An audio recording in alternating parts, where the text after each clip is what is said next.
Welcome back, ladies and gentlemen, to the 6 Major Sweden. Incredible to have you here with us, watching from home. We hope you're having fun. We've gone through 2 excellent games that are left through a Korean team and a European majority German team. For the first time ever since Season 6 has there ever been a German player, even one of them, in the semi-final. And now we move on with our contest. It is time for our next matchup to see who makes it through. It is game number 3. It's FaZe Clan v BDS.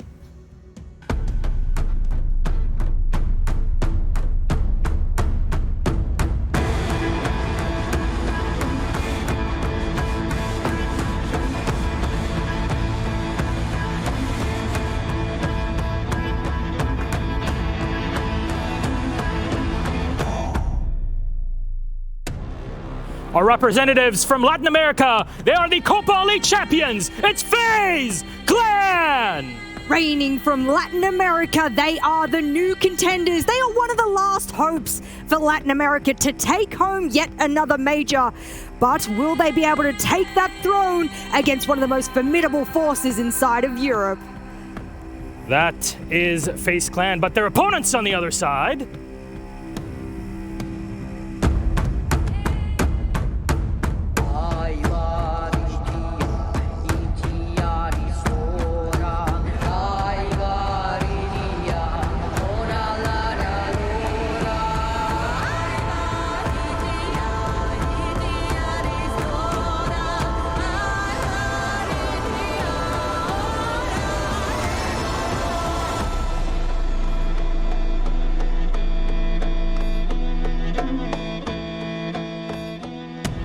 Our EUL representatives, our French squad, it's Team BDS!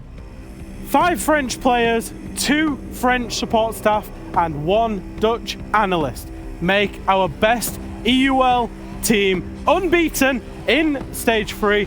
They're looking to make it further than they made it in Mexico, where they finished in the 3rd, 4th semi-final places. Will they ever pick up an international trophy? A question you can ask about both of these teams to see how they can do. But you know what? The Fate Weavers, they've done something with the runes, and let's see how they turned out. Welcome back to the Viking Longhouse, the place of mystery, mystique, and predictions built behind our magical runic stones. Who will take the crown in this showdown, FaZe versus BDS? The runes say FaZe Clan, and I agree with them. FaZe have sharpness, they have aggression, they have pace and power, and something that BDS just cannot stop. It is the unrisable end towards BDS that is brought by the hands of the clan. At the same time though, BDS currently in good form, so we said it before, if not now, then when? Wow. What do you all think out there? Do you trust the runes that never lie, or do you think the French squad will be the ones to break the Brazilians?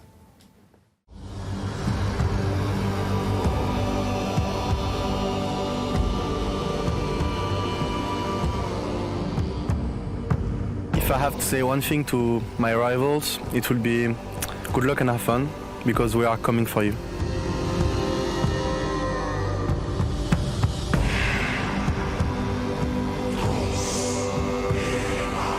We're in a great shape, we're in a good mood in team, and hopefully you guys are going to be beaten.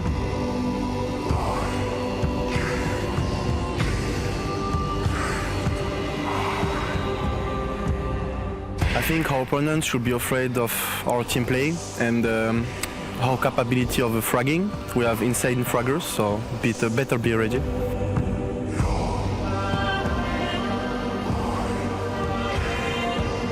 I think you guys should be afraid of Cyber. Cyber is in a good phase, he's in a good mood, and he's shooting, clicking heads.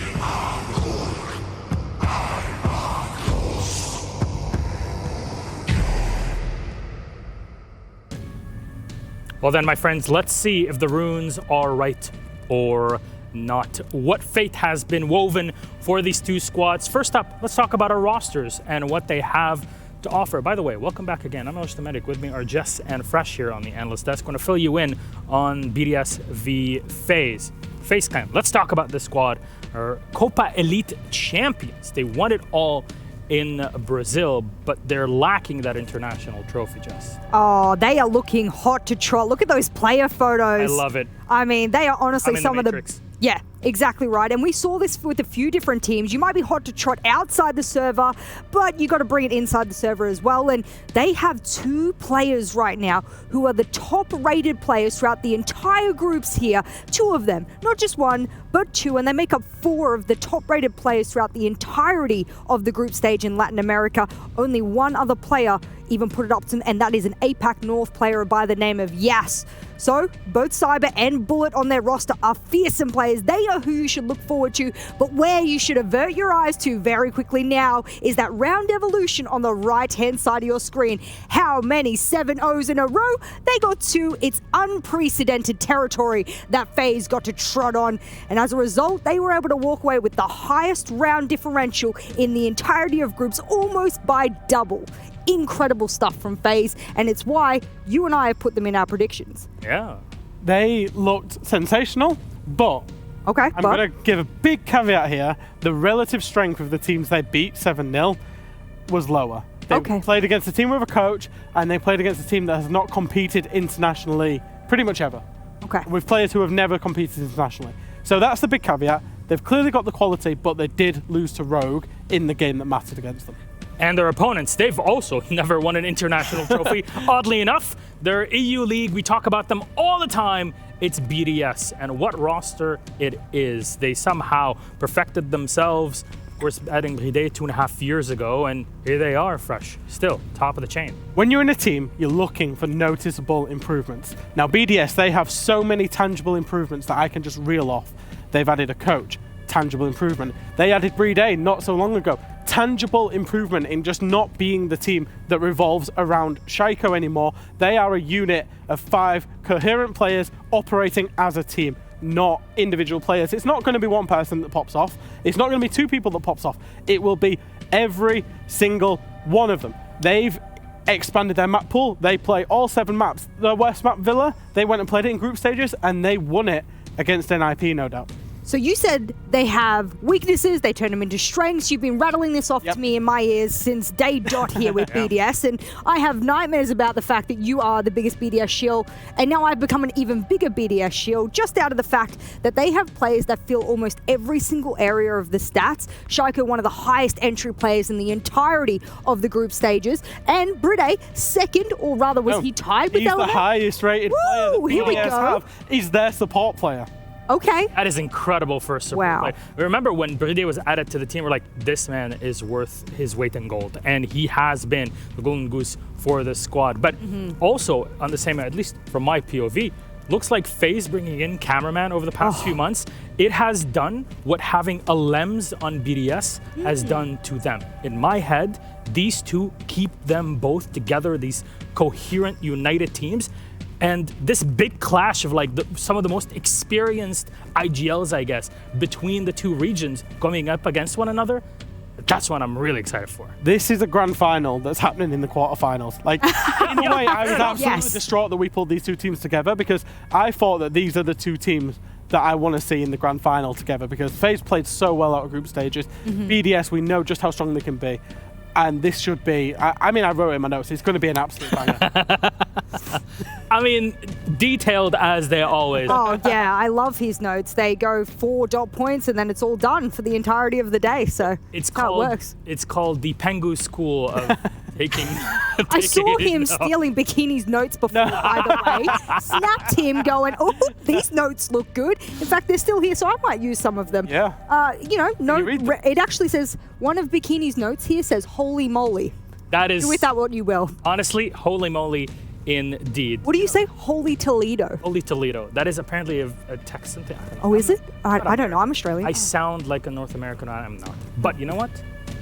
Let's see which maps we're going to be going to. Remind everybody, by the way, that all of our group stage was played in best of 1s, but all of this here is in best of 3s until we hit our grand final, which is a best of 5 series. There's no map advantage, none of those shenanigans, because here you snooze, you lose, and you are out of the tournament. It is single elimination. So what does the ban phase look like? I say FaZe, it's a PH, not an F, just to make it clear. Oh, I see what you were doing there. Wow, I was late to the party on that one. FaZe. There we go. Yeah, win the band Wait phase. until I pull out my history joke for this event. You know, there's been some references that you guys have made even during EUL, and it just goes whoosh straight over my head, and I'm like, Not that hard, Jess. You are quite small. I knew Doesn't someone look would it, do but a there's short a big joke. box. I am not Big standing. box. I might be standing on a box.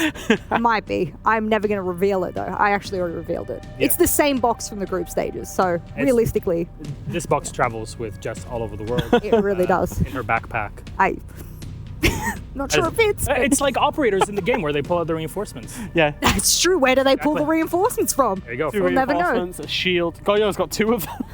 And actually, you talk about shield play. It looks like EU loves its shield play, which is something BDS is definitely going to be pulling out. Now I'm wondering how FaZe can actually deal with it until we ready up and see exactly which maps it's going to be on. Overall thoughts for you, Jess, on that, please. I was looking through some of the compositions for FaZe on their defensive half, of course, because the only shields on attack are, Blitz, Fuse, Yeah. Monty, etc. So I'm not going to be really relevant there, but I think when we're looking to Goyo play specifically on FaZe, it's like one of their second highest played composition the past couple of months. So it's one of those operators they're likely to take. That's something you're likely to have to deal with. And I haven't seen a lot of Goyo play today, unfortunately, which is a bit of a shame because I actually think he's quite powerful at the moment. All right, our maps. Let's put them up on the screen, my friends. Give me. Map, ban, FaZe. We'll see the players readying up as we speak. It's ban, pick, ban, and then our decider. It goes Bank, picked by BDS, Chalet, picked by FaZe, and Oregon as our decider. It's just Now, not a chance. before we dig into the depth of it, Jess, overall thoughts on this ban phase? Any victors coming out of it? I got to ask the question. I'm begging the question. How dare FaZe, in the very last map that they get to ban, get rid of Clubhouse, upon which I have as one of their favorite maps? Yes, okay, they have other favorite maps, and Fresh is nodding at me, so on and so forth, but they have a 100% win rate on that in the past couple of months against a multiplicity of teams, both in their own region and beyond. Did you get this right or not? I got 2 out of 3. I had Clubhouse as the Red Clyde, so did I! Oh, so close. 2 out of 3, yeah. Bank was expected by BDS. Yes. It's literally their favourite map. They've been playing it all stage long. They love that map, and they are so good at attacking and, crucially, defending that map. Mm-hmm. So, it's just the decider. I thought it would be Clubhouse. Why did they get... I can't fathom this. If they lose this best of 3, if it goes 3 maps and they lose, that comes down to them getting rid of one of their best maps. We would have to ask about it, of course, in our interview. That's definitely something to keep in mind. But let's talk about map 1 here as our lobby is ready, so we got to go through it. BDS picked defense start on Bank because, when FaZe went attack, it was BDS's map pick. What are your thoughts? I actually wonder if it... So they played Bank recently, and in the group stages, they had a banner banned away from them, and it forced them into, especially attacking the bottom floor, they had to bring operators. I think they brought a lot of Zero with the 2 hard breach gadgets. Yep. I'm actually wondering if they can force a not her banner ban with their... Because obviously when you go into game, the defense bans the first attacker. And I'm wondering if it's because of that. But like I said, I also said, they're very good at defending this map. So you talk about... BDS has always been a team that likes to start on the side that's not the quote-unquote good side, get out in front, and then see it out from there. So I'm wondering if it's an element of both.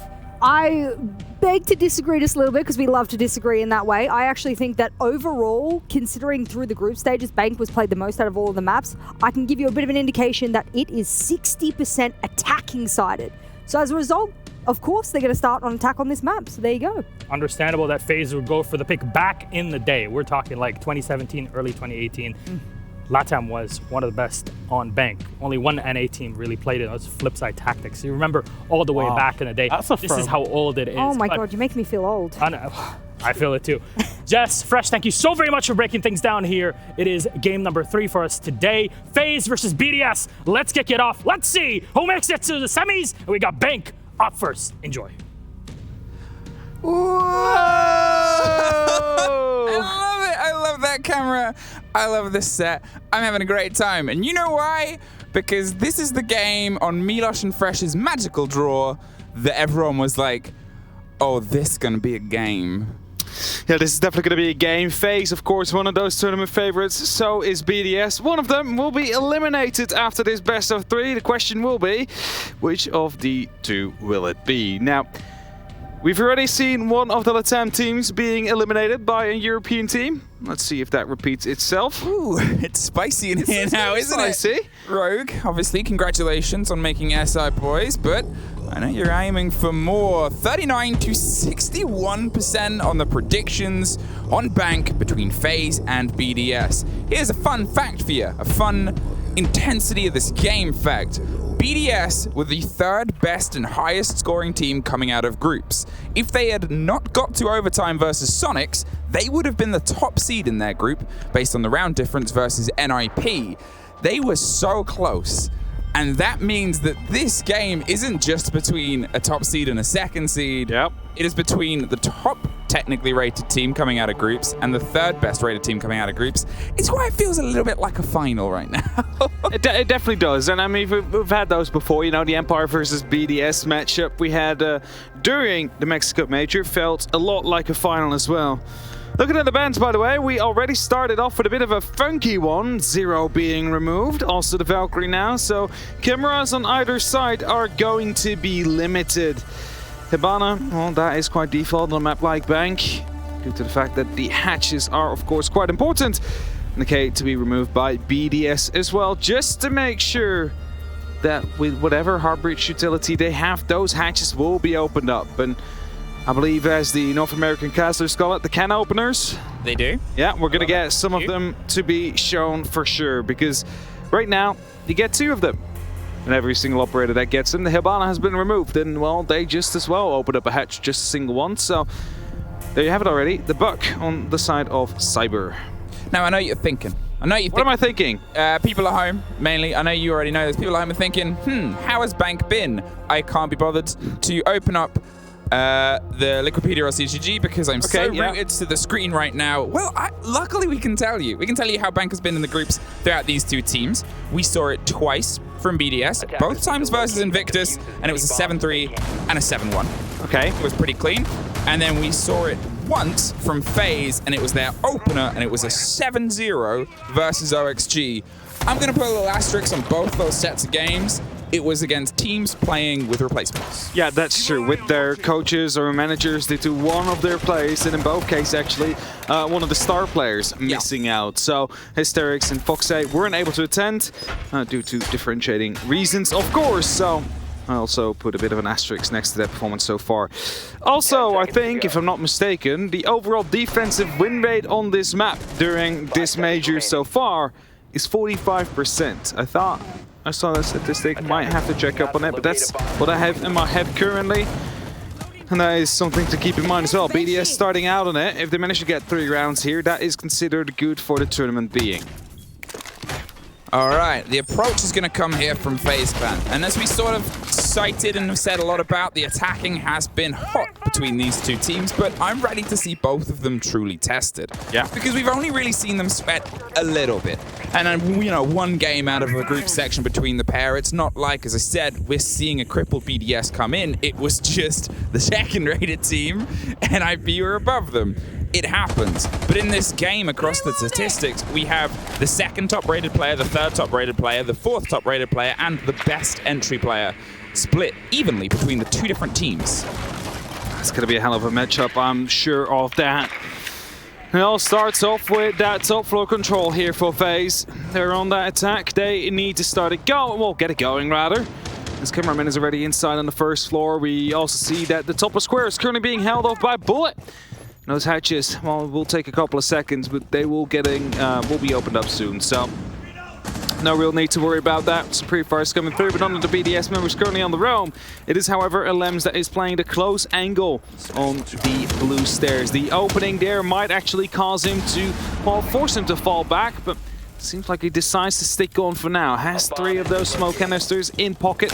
Could use them to stop the attack from truly putting pressure on him. Rafal stacks up on the side there of server to make sure that there is at least something to offer some countenance if the play starts to come round. The first thing's a Gemini. Do some intel, gather and see what's the crack. But otherwise, Cyber can sort of sit around there with the buck and make sure they have the lock in. The grenades are likely about to roll down in from the Iana as Cameraman adds a little bit of width towards the push onto sewers. They're making sure that it's a multifaceted push, and the sooner Alems works this out, the sooner he might be able to help.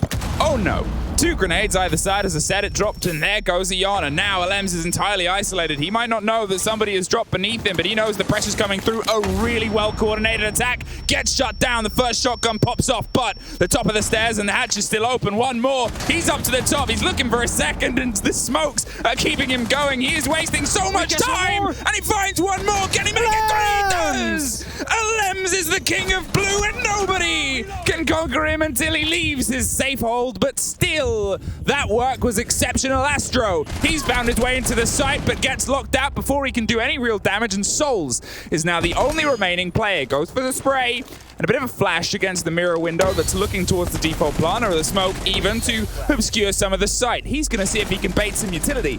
There's still some in pockets, but they're going to find the fight at this point. They're going to see if they can cause some damage. There's nowhere to go but down.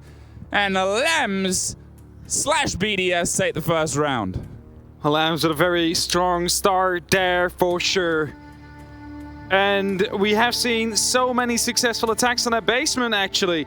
And, you know, when a play like that comes around, that is when you differentiate yourselves, because the amount of attacks we've seen, most of them on the bottom floor were quite successful to some extent. It's a pretty step-by-step process. But if Alems just swings with a shotgun and somehow gets the timing right every single time due to a bit of a disconnect in FaZe's synchronized push, well, that is when you have the opportunity to lock it off. That's where you saw the grenades to come in, was a secure kill onto Rafal, but Alems here just dancing around at the right time. He should have been pushed on 2 different sides here already, and here as well. So 2 occasions here where the synchronized did not really come true.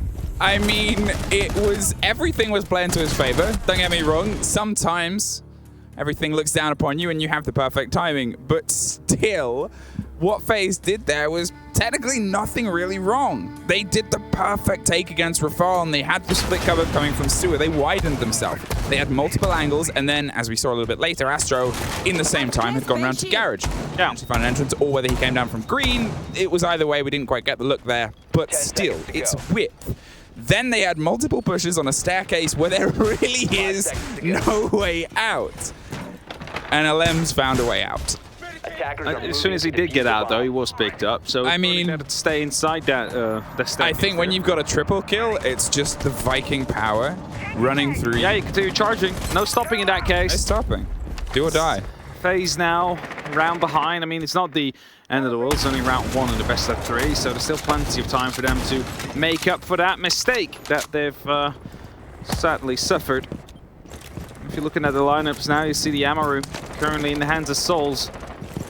Wondering where that will be used, potentially to go up to the roof or jump up a hatch. So on something we also see every now and then. They're going to see if they can get a bit of a pacey clear here, double checking and doubling up underneath green. The slow creep round, and it's sort of a reverse clear here. Now, obviously, they have the Amaru, and that's the curiosity, because there's some fun hatches. You're looking in towards the elevator where a lot of teams play. You're looking in towards these sort of crutch holds, and where is he going to pop up? Oh, right in the middle of the room, you say? Why not? Give it a go and see what happens on the swing on open. It's up, and it's a go, but the first, it doesn't quite connect in BDS's way. It's locked by Cyber. Gets the double, and they now get the plant, but it's a third for Cyber. Is he going for the 4th? He knows they are there, but they get some revenge. Rafal, though, is all that is left in the small box, and FaZe, oh, they're here to play. They're here to play indeed. They followed up a round loss with a very quick push. I saw them all going in from the garage. 2 went up the main stairs, the other one went up the hatch, and as soon as they had that very first kill, they could go down for that plant. The cover was truly there. Well played by them. Good call, good read. But BDS should be aware now that should not work again, and you know, FaZe is not going to try to do so again. The staff room in the open area will be chosen yet once more, as Cyber here will truly clean up the site, allows them to get that plant down, stop them from trying to challenge so. Very well put together there from FaZe. It was cool, calm, collected. It was tight. It was very well synchronized. Unlike their celebrations video, that was amazing. that we saw going around from Dev, even reposted by the FaZe clan Twitter. I saw that as well. Yeah, that I was going to make working first to round 1, but that definitely doesn't need working on. Yeah. It was watertight. And I love that they're instantly hitting the board with that level of pace. It's a great map for BDS, and those sort of plays, it's something that you're not entirely prepared for. There was only really one team inside EUL that used to run those sort of plays, and it was Once Upon a Time Is a Dream, yeah, and Heroic, or I forget the exact order of who they went through, but you know who I'm talking about. I know who you're talking about. They went through many different names, to be fair, so it's understandable. You don't always get the order right, because they did it in quite quick succession as well. Either way, it is BDS, though, to run the exact same sites, and as FaZe have decided that, you know, another rush is probably not going to be working out in their favor.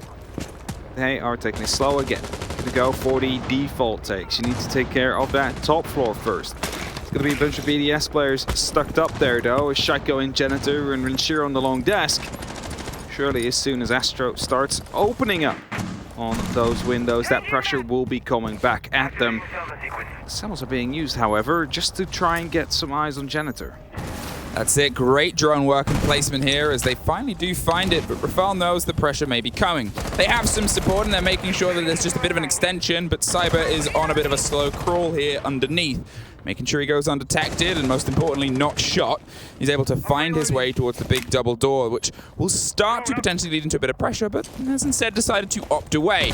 Astro's going to make work on the top as Bullet's trying to also stretch out. It is an important player in the buck, just missed the connection. Well, I'm still in the elevator, however, so as soon as Astro starts to push up to that top, I believe that was going to be Cyber. He's just hiding himself. He's just trying to play very sneakily here as Rafal has no clue yet what's going on, but he can also not peek that door because as soon as he does, that is going to be that pre-fire that comes through right away. Bullet suffers next as he starts to see if he can find some semblance of a fight. There is a little bit of pressure now coming onto this door. They are looking to see if they can try and burn these flashes through, but Bullet has decided he just wants to take over the land and the territory. Now as the fights start to break out, it's a trade either side as Shaiko and Cyber like it up. Brede and Rafal are the ones that double down and flip that body balance a little bit more into the favor of BDS. The 4 versus 2 as Souls is once again a little bit adrift at this point. They've lost a lot of their entrance, but they still have 50 seconds. Still plenty of time for them to try and make up for the lost ground here, but BDS, 2 men in advantage. Should be having the opportunity to set up these crossfires here as FaZe tries to do the exact same. Opposites of map though. Might be able to reach one another yet once the attack starts to push through as Souls back into the archives, hopes to find one in the small side office, might spot a head down there, but a mirror window does get him spotted out though. A bunch of bullets sent his way. He's going to be able to escape, at least for now, it seems like, as cameraman will be able to pick up the first. Fantastic take by cameraman there, and they've been able to stack themselves up, but look at the timer. They've got to try and drive through, and suddenly it's a 2 versus 1, and then it gets locked off by Renshiro. Had his angle on the door, they were able to break the approach there on FaZe, and strangely, the slowest round we've had because there hasn't been this absolutely unquestionable explosion. Yeah, the first 2 rounds were quite explosive to some extent. It started off with the Lambs, of course, the triple kill that truly let them in. And after that, of course, we had the quick hatch plant. That definitely was a strong feed from FaZe as well. The question is, however, are they going to be pulling that yet once again on one of their attacking rounds so far? Will BDS be ready for it? It's exciting. It's exciting, and I guess, to be fair, we've had little pockets of excitement in the earlier games. If you've somehow missed Game 1 and Game 2, and you don't want spoilers, even though it'll pop up on a bracket multiple times, and you've probably seen it all over Twitter, cover your ears. 3, 2, 1, 2 2-0s. 2 2-0s. We have not seen a third map, but if any teams could fight this the distance, and I guess you want to see every team try and go the distance, but if anyone might be able to secure it when things start to go away from them, these 2 are those teams.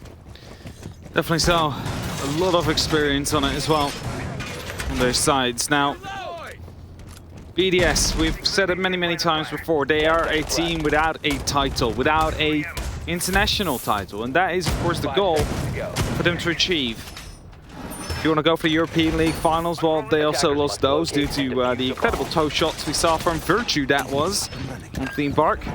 Map's no longer in the rotation now, so they won't get any bad dreams of that for this major.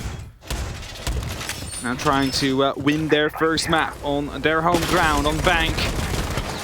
So they want to make sure they head into the second map with that lead, just to make sure that the pressure comes on FaZe. Like, we all want to see 3 maps as... I was going to say, look at this pace. Cyberzera's got a taste for blood, and he's going to see if he can cut off that rotation between open with Bullet on the shoulder. This drive has been something that they have worked so well throughout all of this tournament so far. They make sure that the screen is littered with yellow pings, and they do that. Locked off. Alems had nowhere really to go. The pressure was multi-sided, multifaceted, and it only took one of them to lock him out, but they had the preparations in place, and now, within that opening minute, they've been able to find that opener. It's very important. That opener will definitely help them. BDS, we know how effective they are as soon as they have that extra man. It's a very well-rounded team. Every single one of them know how to play this game to literally the smallest amount of detail, and they can all fill each other's roles truly. I mean, you have Brede, he's literally the clutch god on the side of BDS, but he's also one of the best supports in the world, and currently in that tournament.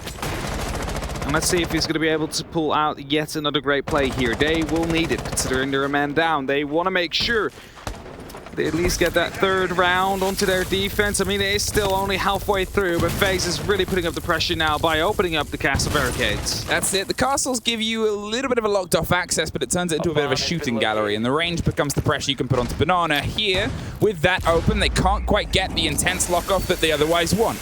The exothermic rocks off and pops off, and now they're going to try and angle themselves toward janitors. It is a bit of a fight over the long desk, and BDS haven't opened the wide extension. A big grenade up over the top catches a little bit of Brede, but not enough to cause any major cause for concern as we start to see them build around BDS. It's this attempt of Shaiko to see if he can retake what they lost with the castles, as well as FaZe trying to widen himself before he gets slapped out of the janitor's closet and entirely cleaned up. But Souls, he's head down, face planting, and see if he can get it off, and he does. Not contested, and now behind the chassis, everyone is starting to explode all over the shop. The line of 4 of BDS on the far left needs to try to dismount the individual places, but FaZe is spread out. 1 underneath, 1 on the chassis, outside the window, and that makes it risky.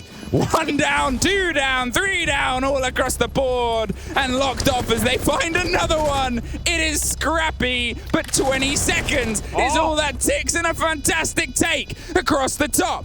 Now, they need to try and get a little bit here, Renshiro. There's 2 players left, but the upside down repel and 1 behind a plant means it is far from easy. And now as the timer ticks over, cannot get the connection he wants. And FaZe lock it out. They lock it around indeed, and due to the fact that we had 1 man moving up the square there, able to lock off some very important kills, assuring that no one would be jumping out of those windows to basically deal with the biggest threat that will be there to stop any counter defuse from occurring. And we stay 2-2 for now. Back to the bottom floor we go. Lockers, CCTV. Now, mind you, the last time around, this came down to a big clutch of Alems. It wasn't really a clutch yet at that case, but him being able to live through that, being able to pick up 3 kills with a shotgun as he was being pressured constantly, really managed to let them win that round. And that is something that should not happen again. Not in the same circumstances, indeed. Maybe whilst he gets pushed, he gets 1, maybe 2, if he's lucky. But the 3, the way he got them, that is just simply not allowed. He's not allowed to do that. If FaZe do let that go through again, then BDS will be able to make a big advantage out of it. A big advantage, for sure. And now 2-2. Well, it's back and forth. It is sort of what we've seen a little bit of today, but usually it's around the second map that a team starts to lose themselves, I think is the fairest way of putting it. Alems had Heroics here. Heroics, I mean, it's nothing you can gamble on being able to repeat. Look at this wonderful 5 perspective breakdown. Coaches, look what they're doing. It's always nice to see. It's always nice to see. I wish every coach had a few like that, where they could just at any given moment just track everyone. I mean, now you have them on 5 screens. You're standing right behind them, but Yeah, but you gotta like walk up and down. you got to walk up and down to truly see what they're exactly doing. So who knows? Maybe ever. Either way, 2-2. 2 more defensive rounds to go here for BDS on Bank. Their map pick. They like this map. They enjoy it so far. They would enjoy it even more if it makes them go to the semi-finals in the end, or at least puts them a leg up for semis. But they will be playing against Damwon Kia. Torches ready. And the same goes for FaZe. Whoever wins this one will be taking it up against Damwon Kia. A team that is quite scary if you saw them play here today. So if you haven't, it's maybe a game you want to go back to, because truly, the gun skill is just amazing. Well, zapped. The Noah Lems is there, but he has way less to keep himself locked in. Soldier's going to open that hatch, and I feel like Lems might be a little bit more cautious this time round, but I could be wrong. Same rotations. Cameraman's going to head his way over to the sewers before they try and start their take onto the backside. Lems is still waiting, but this is a change. Now the shield's back here. The ADSs are here as well, which means Rafal is way tougher to dismount. They're going to have to get in, burn them, and see if they can get the fight that way. And so they remove the shield from the top of the blue stairs, and as this shield gets removed, Rafal is going to, well, leave him alone. There gets picked up by Soul somehow. I'm not quite sure from where that happened. Lems tries to peek in with the shotgun, but fails the opportunity to. And Shiro with a great shot, though, onto Cameraman as he's being pressured back by Bullet. Nitros are being tossed out, but will not be dealing any damage so far. Only waste some time and give away the information. The default wall will be opened up, and surely a reverse plant is soon to be coming in. As soon as that goes through, though, that will be the call out that BDS will come over using, of course, the ACS 12 or the ACS with that big scope on top of it to try and take them out one by one. Oh, we've seen that tap work, and we just saw it not. A great take there as Bullet pre-aims the angle. Renshiro finds another one. A fantastic work done. But look at this. If they're behind you, he's behind you. The zaps come through. Will it be enough to get souls? No. As they get it broken off. BDS going for a huge take on the far side and gets a drop. But there's still 2 more players left in 40 seconds. Once again, FaZe have been able to drive themselves in with this plant, and you can see the 2 players have prepped themselves far away. One above the hatch, and that's who BDS is going to take the first fight with. The call and the pings, we just saw a hot ping come through, and that puts BDS in a tricky situation. They know that he knows, and we know where you are. So, try and open a wall and look for a cheeky pick. There isn't one. Instead, you drop and unfortunately meet your maker, FaZe Clan. They're the first team to thread 2 rounds in a row.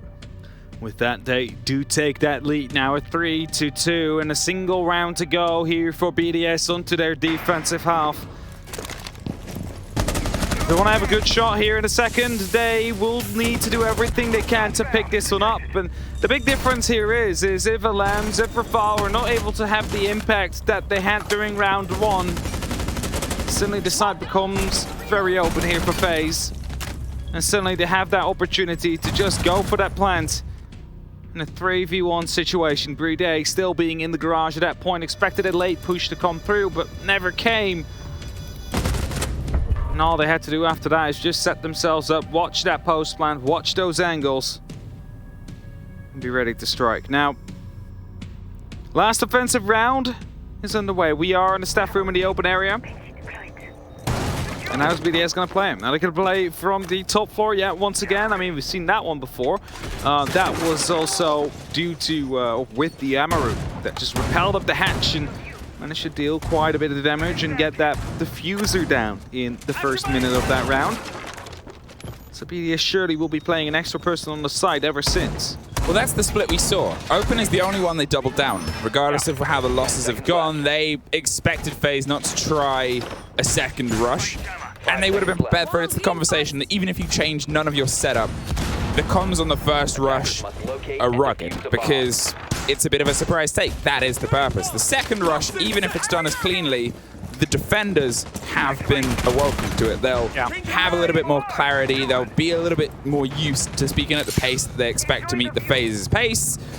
It is a conversation, but they gambled and it worked. Here, they're going to see if they can actually try and bring some balance back in and lock off the 3-3 on their half. their goal, the 33, 45% defensive win rate so far on the map. Now, Enemy interference! if they manage to put that up to a 50, that means they're doing better than average. Of course, it's not what I want. I want to be the best. They do not want to be better than average. But right at this moment, that might be what you need to take. Just that better than average for at least this half. Just to become the best as the tournament goes on. FaZe, of course, in the meantime, if they do manage to get yet another attack out, then they do have that 2-round buffer. It's a slow creep towards the mirror windows that are keeping themselves firmly watched on the fight that's about to break down. The 2-minute mark seems to be the go-ahead signal, and scrappy fight with Rafal. No, Lems is the one that locks it off before being traded by Souls, but still, they lose Bullet, they lose Iana before she's been able to use all of her precious frag grenades, and it puts FaZe in a sort of trade-off. Have we taken out the Legion? Have we done the do? Lems, that's his first kill since the absolutely explosive opening. Could be an important one to just break some of this approach. Cyber hops up and looks to the far back of open and almost catches a bit of a sloppy rotate.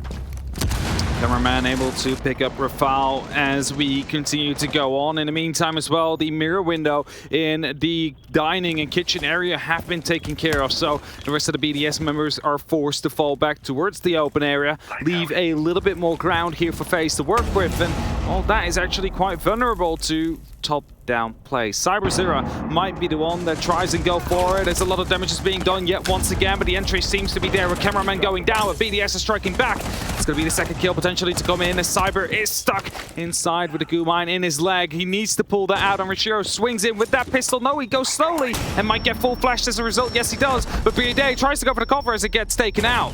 Oh, Cyber is the man of the moment, and for a lot of people, one of the men of the tournament, showing up massive in a couple of these rounds so far and able to clinch the 4-2 for FaZe on their attacks. To be fair, statistically, that's kind of how the drone has rolled throughout this tournament, throughout these two teams. This is par for the course for a lot of people's books. But the curiosities are peaked. How are FaZe going to see if they can keep this pressure up? The reminder, this is BDS's map. And they're seeing if they can do their best to take it. They will have to try and do their best indeed. I remember so far, all we had is 2-0s. A lot of 2-0s. A lot of 2-0s. Whoever gets that first map, just statistically speaking, is in favor by a large margin. Some great shots coming out from BDS though, if you look at the replays currently on your screen, but the full flash, I think if Renshiro would have gone aggressive there with a pistol, I mean, it was the bug that threw the flashbang. That is normally a sign that he can peek. You know where he is in that case. Probably didn't know he was about 1 HP. No. A single shot would have been taking care of him. It was that moment as well. You could see he went for the swing and the pre-fire, and just as he decided to pull away, he saw the edge of the buck, which is why he moved and then went to pull back the pistol and got close, and the flash made him a little bit cautious. There was potentially a call from the rotation from Beepers that said, wait, I'm almost there. Let's do this as a flat fight. We don't know the comms. We're not in the ears, unfortunately, but it would make a bit of sense because that is around the time that support showed up, and unfortunately, they showed up against Cyber. Also, personally, I wouldn't be understanding too much of the comms right now, being French. And they are in French, yeah. So that wouldn't really help that much. Either way, BDS onto their attack now. FaZe on their defense. Is FaZe going to be able to best BDS here on their own map pick? All they need to do is get some of the next 3 rounds and the next 6. It's not that far away. It's definitely possible. Some utilities being taken care of though. 2 castle barricades have been removed. Cameraman is trying to watch that long angle. Shaiko is going to try and take the challenge to him. A bit of a gunfight emerges. CyberZero in the meantime going from the top, however, will be able to pick up the first before he almost gets traded out, but he's allowed to live. A very important slip by there as CyberZero goes huge, finds that opener, finds that pressure, which is otherwise a very sort of placid position. It's otherwise not a place that elevator hold is going to go for a wander, and as he listens to the slightly unsettling music inside this CEO lounge, he's going to try and find another one, but the connection doesn't quite come through. The loss of Lems is a big one. He is a vocal voice, and he's obviously bringing a lot of the heat from behind the scenes, so now he'll be doing all the calls and going for all the pings. But with a scratch to Cyber and without being able to pick up the trade, it puts them in a very tricky situation. And FaZe know that. FaZe are pulling back now. They're not entirely throwing themselves into the gambit. There's still multiple floors to play with that BDS haven't cleared out, and it's a lot of work ahead. It's definitely a lot of work they need to make sure that happens. There was a player in the elevator, some pre-fires came through, but the kill eventually did not. As Mozzie does get spotted out. Cyber low on HP, being hunted actively now. Rafal gives away his position, he gives away where he's actually coming from. In the meantime, Ranchira as well on the windows, but they still can't find him. He's dug himself in deep in the office here as Rafal's just trying to find out where he went. They have absolutely no clue. They need another drone for them to find out, but the time's running out in the meantime. They need to go for these wall bangs as well, as Super Astro does get down by a grenade, however, brings it back to a 4-on-4 just temporarily. It's 40 seconds. It becomes this moment of how much are we dedicating. He is a scratch through a wall away, and he's making a little bit of audio, but as he starts to drive away, Rafal, well, he doesn't need a drone, but he might need a little bit of a breath catch after that. A sudden showdown. In the final 30 seconds, they're going to see if they can try and peel their way towards the site.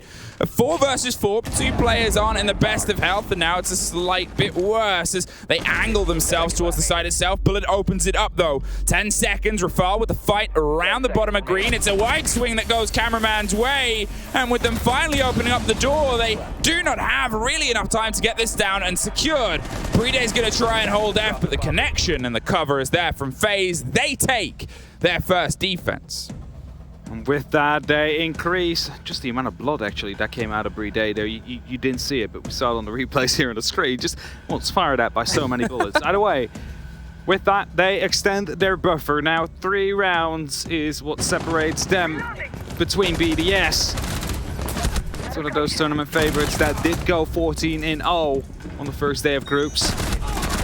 Looking to make up for the lost time, for the lost matches they've had. As they clearly want to go on and win the event. Team 1, the reigning major champions, have been knocked out earlier by Rogue. That means we will get a new major champion. After G2, Empire, and now Team 1 either did not qualify or have been knocked out. And every single one of these teams wants to be it. Maybe FaZe, maybe BDS will finally get their international title, which they have been searching for so long. Or maybe, FaZe as well? I'm going to say it, maybe, just talking about the title in general, APAC, who knows? It's a lot of spice. Imagine the scene. There's so many teams in this tournament where you're like, you're telling me they haven't won anything? Yes. Yeah. Yeah, we are. And yet they're the best teams in the world. Who'd have thunk it? 5-2. 5-2 FaZe, and they have built themselves a very steady mantle. They have entirely driven the pace of this game so far. BDS have not used their timeout. They haven't decided that this is entirely gone off the rails as of yet. They're going to see if they can bring a round or 2 back before they find themselves on that 6th round. That very tricky situation as FaZe are going for this extension down into the basement. The slightly adjusted site with the new hatch location around the back of the vault makes it a bit trickier to hold and has changed some teams' attack. But as we saw with FaZe, a lot of teams still go for what was the old school standard default. For sure. Deploying the drone. Question here is though, will BDS go for defaults? As FaZe, well, one more round and they're suddenly on a map point here. On the opponent's map pick, BDS pick Bank. And so far they're on a bit of a roam here, something that BDS did not dare to do. They played on site and all the widest a player did go was a Lems onto the server stairs. He was able to pick up quite some good kills there, triple in the first round, but on the second time around they went down to the basement, to the lockers, was not able to find any. And FaZe just overran BDS. BDS is struggling to find that first player, and FaZe are making sure that they keep themselves just at arm's length. They're flirting with the danger, they're having an explore and seeing what's up, but there's still a lot of work left to do. Compare this to, I suppose, the pace of FaZe Clan to be at this point where they're putting pressure onto Blue and trying to start burning out this utility, maybe even taking that first kill behind the server stack. It's a lot slower from BDS here, and it brings that little flag of caution up at this moment in time as where is this disconnect versus FaZe? It is a team that's been so hot throughout the tournament, and yeah, they're against the top-rated team, but still, This is their chance on that big stage, under that big tree, to start this burn towards blue. To be fair, there was also some roamers on the side of FaZe. I really like the Zero laser gates, however, that have been placed down. One on the hatch, one on the blue door. If they want to go for that push, at least the information needs to be given away first, and that is a bit of safety here for Souls, but we've also seen it sometimes before. They just run through it. They take that damage just to surprise the player that's on the other side of it. That's when Shearer is holding a very long angle here. A grenade will be tossed in very soon. They want to get rid of the player behind the server stack. They need to find themselves an entry. 40 seconds are currently left, and BDS seems to be going for a bit of an alternate take right here. Hatch is being opened up at the elevator. There's not that much time left, but the first kill comes through. Cameraman trying to rotate out. A second one will be found by LMs, and that might be the opening they're looking for. Now Souls is going to see if he can put some revenge back over the top, but there it is. The hatch I talked about is the big drop. Lems gets his third, and Ranchiro finds one. It's just bullet, but look, 10 seconds, and they're going to filter their way through. Rafal goes down. They're all trying to hunt the man, and they find him. But there was a handful of seconds left. BDS at least find a round, and it is their first in about 5. Yeah, that's it, right? They do manage to find that round. It was coming quite close. And you said it before as well. They're taking so long compared to FaZe in picking up to, their attack to really hit the site. Now, FaZe did have a roamer, mind you.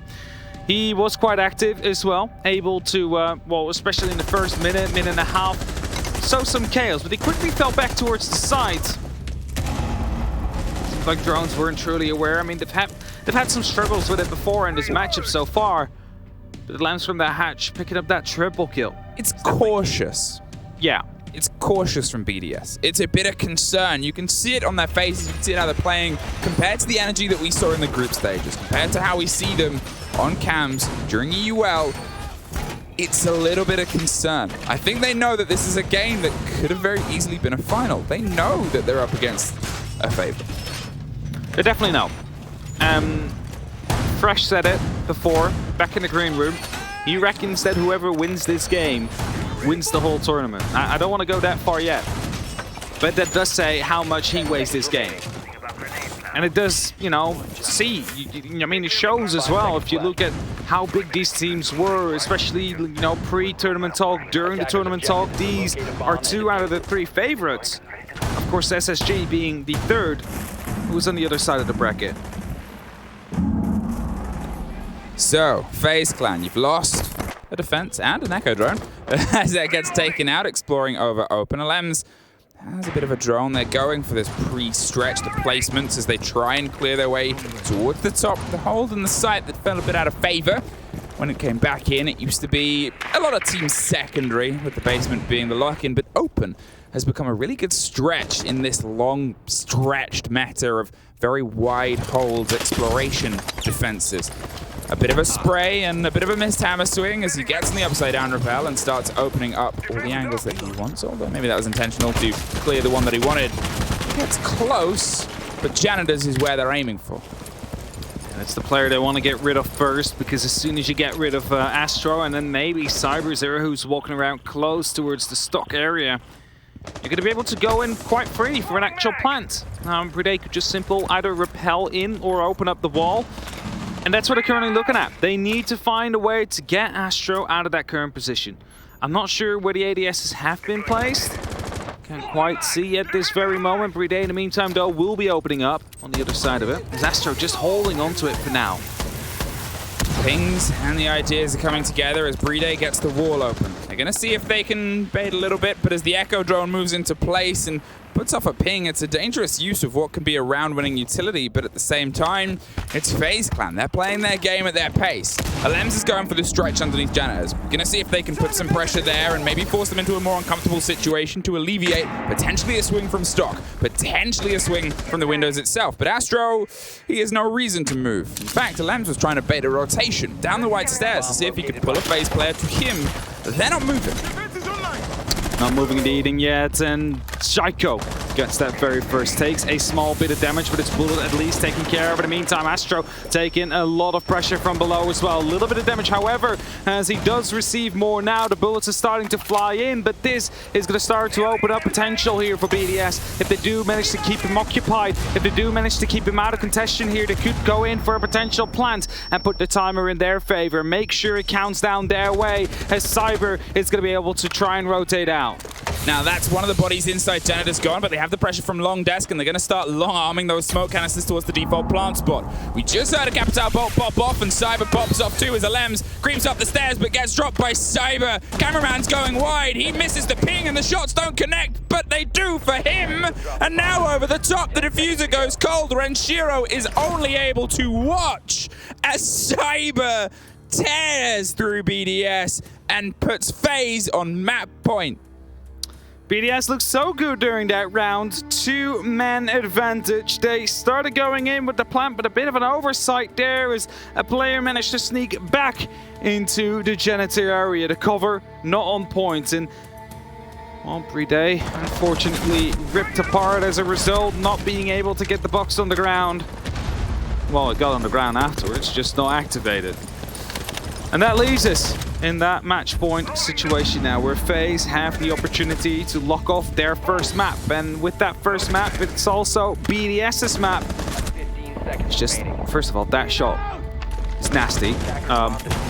And then after that, he just picks Bride apart, and there's not much you can do anymore as BDS in that case. You would need to swing in to try and get the diffuser, but no time left anyway. And you saw it right there in the response of BDS. What was I supposed to do? Attack timeout called by BDS. They said they were saving it whether to get a couple rounds. They got one, and now they find themselves staring down the very ominous "this is our map and we are about to lose it" message written across the boards of Bank. It has been rough for BDS. We're seeing Shaka not quite performing to the level that he was obviously throughout groups. We're seeing a little bit of a disconnect from the team. Yeah. It seems the flank watch isn't quite coming together. And obviously you're up against FaZe gunners. You're up against fantastic gunners that are going for these swings. The take there on the upside down rappel. It's just generally going scrappy for BDS, but it isn't for FaZe. They're getting a couple of warning shots, a little bit of a wounding, and then able to react and snap and drop the body and get the lock on the round.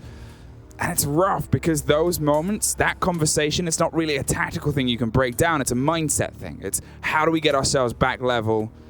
How do we convince ourselves we are who we are? And how do we bring this one back? It is as well, right? Cyber, in the meantime, he's popping off. He's getting so many amazing shots down. Just if you look at it, it's 14 kills currently. Shrike, on the other end, as you mentioned, he's struggling a little bit. He's currently on 4, and those are considered star players in either team. So where one is not really struggling at all to put the performance on the board, the other currently doesn't seem to be able to get into it. Shaika came into this with a plus 16 KD, yeah, plus 10 on entry, and has just not been able to find that groove, has just not been able to find that connection against FaZe Clan. They just haven't been able to find that rhythm. There's something about the way it's going against them, even after a couple of big rounds. When you feel like they have a bit of pressure, when you feel like they have a bit of control, suddenly FaZe respond and they fight back and they push back. And BDS, they seem aware of it and they have setups for it, but it's just not quite connecting. And as I said, that's one of the hardest things to try and bring back around. Because on paper, things should be working, but in practice, unfortunately not. That's the big thing. It should work. It's just that the shots aren't connecting, or a crucial bit of information gets missed in the way that FaZe rotates around. And Cyber just digging himself in deep here. If that drone goes through the drone hole, they have the opportunity of spotting him out, but it is not. And it allows him to go aggressive right now, and the entry is going to be there. It's the Lems that gets picked up. And as a result, yet once more, FaZe are in the advantage here. And if they win this round, it will be map done for them. Cyber gets traded out, luckily though. Rafal made sure he had a response, and that's a good start, especially as it's Cyber that's off the board, the tour de force player who has been beyond throughout this tournament. And, well, the second top rated. And now Alamau, who was the previous top rated out of the tournament, he's trying to see if he can end the day in that first spot. Renshiro is going to see if he can start some pressure here. It's a much quicker pace to this point as well, and this time they've been able to catch one of those roam players. BDS, they've got themselves a little bit sharper, a little bit more aggressive, and a little bit more direct. Misthrow on a grenade. Doesn't quite get the connection that they want, or potentially suddenly he went for the cook, but the firefight showed up a little bit hotter than he expected. Either way, the cans are being opened above FaZe. All the hatches are being opened up by Brede carrying the extra thermics, but Rafal, of course, as well with those can openers. And that means that soon another push could be imminent. The question is, however, will they go for, the vault as they have opened up the hatches for it? Or are they going to go for a completely different side? Renshiro trying to put up some of that pressure is at least giving away his position for now. And currently one of the FaZe members is watching that vault as red pings are starting to flood in. Smoke canisters are being tossed out at the same time as well. So the main pressure point really needs to be coming down from the main stairs. Beta the grenade pull there, and that forces Souls back into a trickier situation. Or maybe it was the play towards let's get a Capital bolt in. There it is. The smoke canister is going to see if it can do some work, but waits for that reverse smoke canister to just dissipate. It's the cover, and Souls is going to move into it. Gets in close and gets himself a little bit of an angle, which they might not know exists. There is a ping that's just around the corner, though, and they try and take the swing. Souls is sticking it. He has nowhere else to go but 15 seconds. They're trying to put pressure onto the bottom of green as well. They're going to see if they can get the collapse from the elevator hatch, but they've got to do everything in a very short space of time, and they lose it to the player they had the eyes on for such a long time. A 2 versus 2, and Brede is going to keep this locked down and gets the plant off just so he throws himself into a 2 versus 1.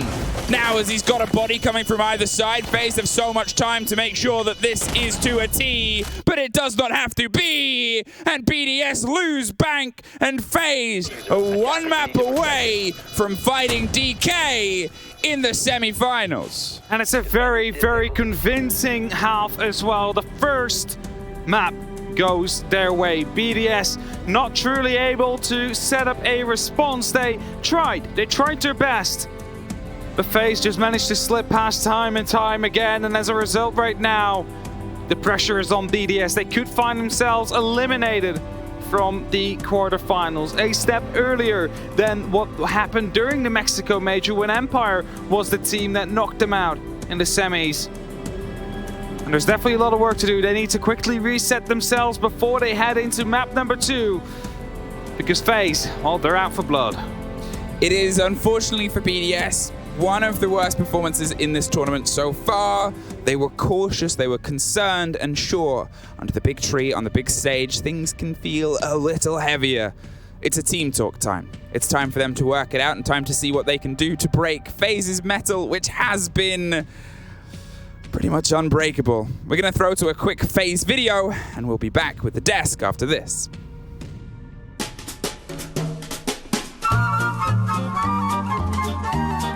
Bom, o cameraman, ele é o líder do time porque ele toma a maioria das decisões dentro do jogo e ele faz com que a gente sempre se mantenha motivado para jogar as partidas.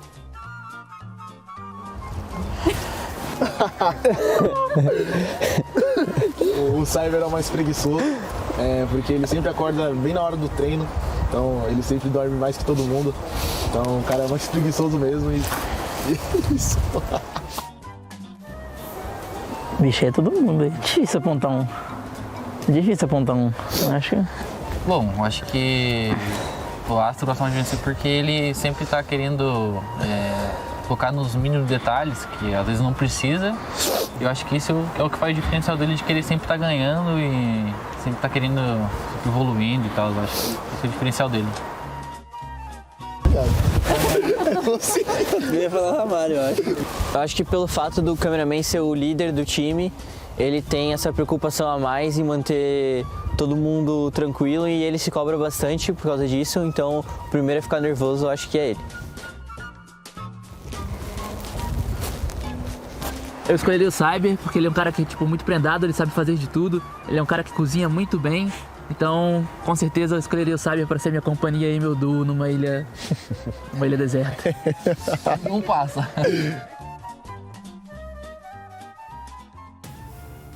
And welcome back, ladies and gentlemen, to the studio. I'm Elish the Medic. With me are Jess and Fresh, and we've all just seen FaZe Clan smash BDS on a bank. This map, the legacy of Brazil, continues with FaZe Clan.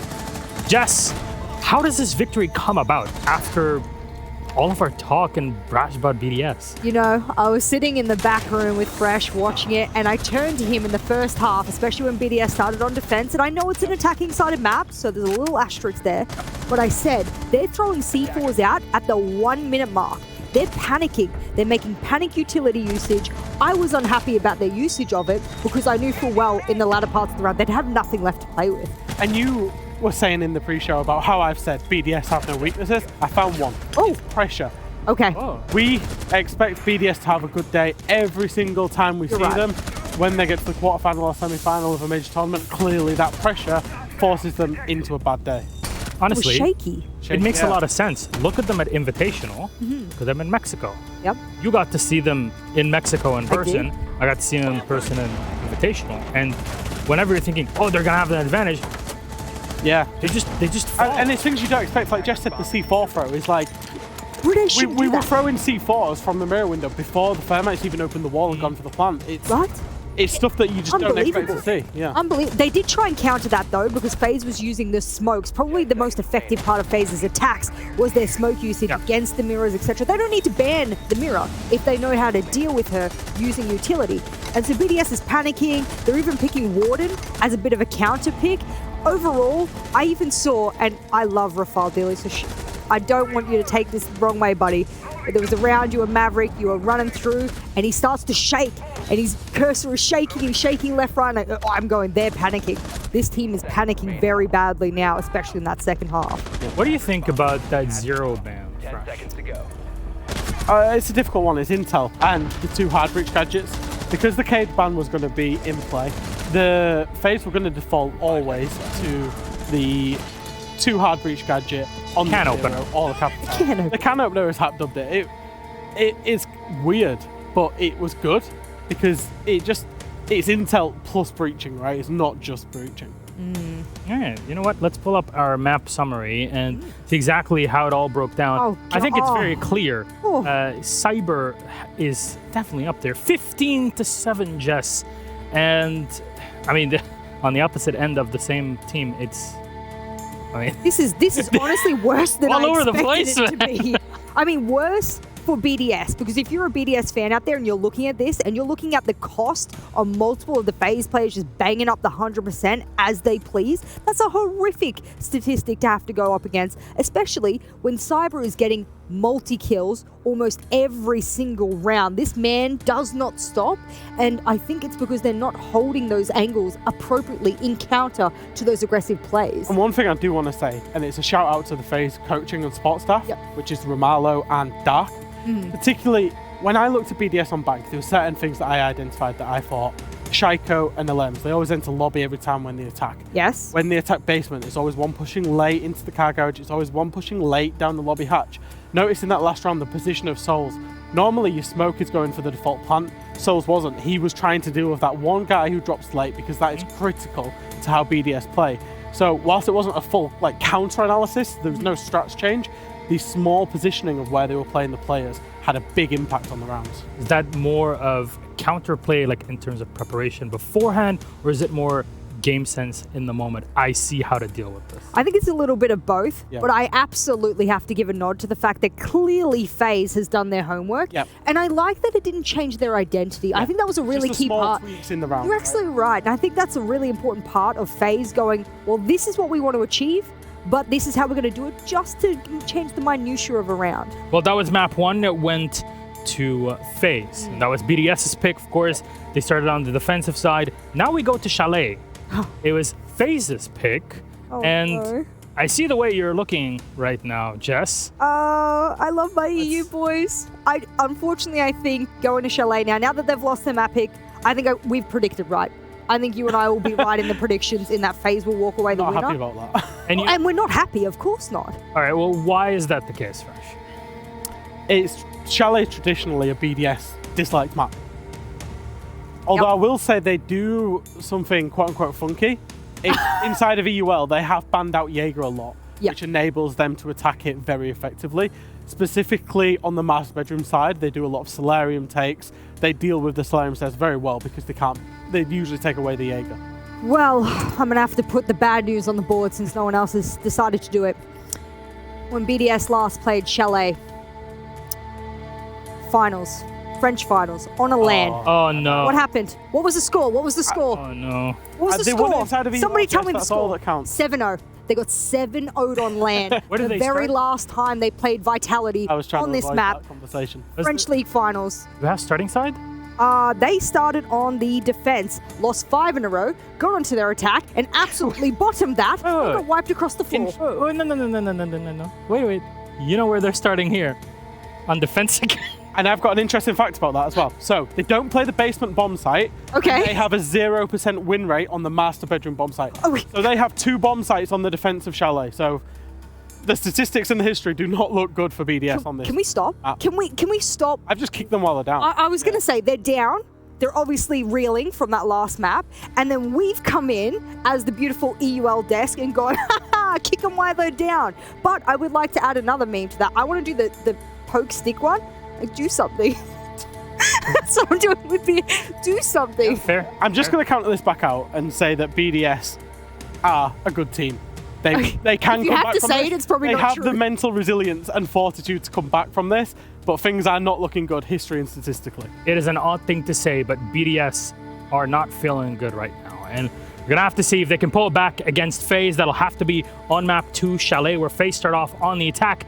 If BDS can accomplish it, we go to map 3 in the series. It'll be Oregon. But can we actually make it there is the question on everybody's mind. How about then we find a resolution? Let's get into game. It's Chalet. It's FaZe BDS. Enjoy.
welcome back everybody with FaZe versus BDS. Map 2 is about to get underway and it will be Chalet. But before we get going, I just want to thank you, Emmy, for saving my life.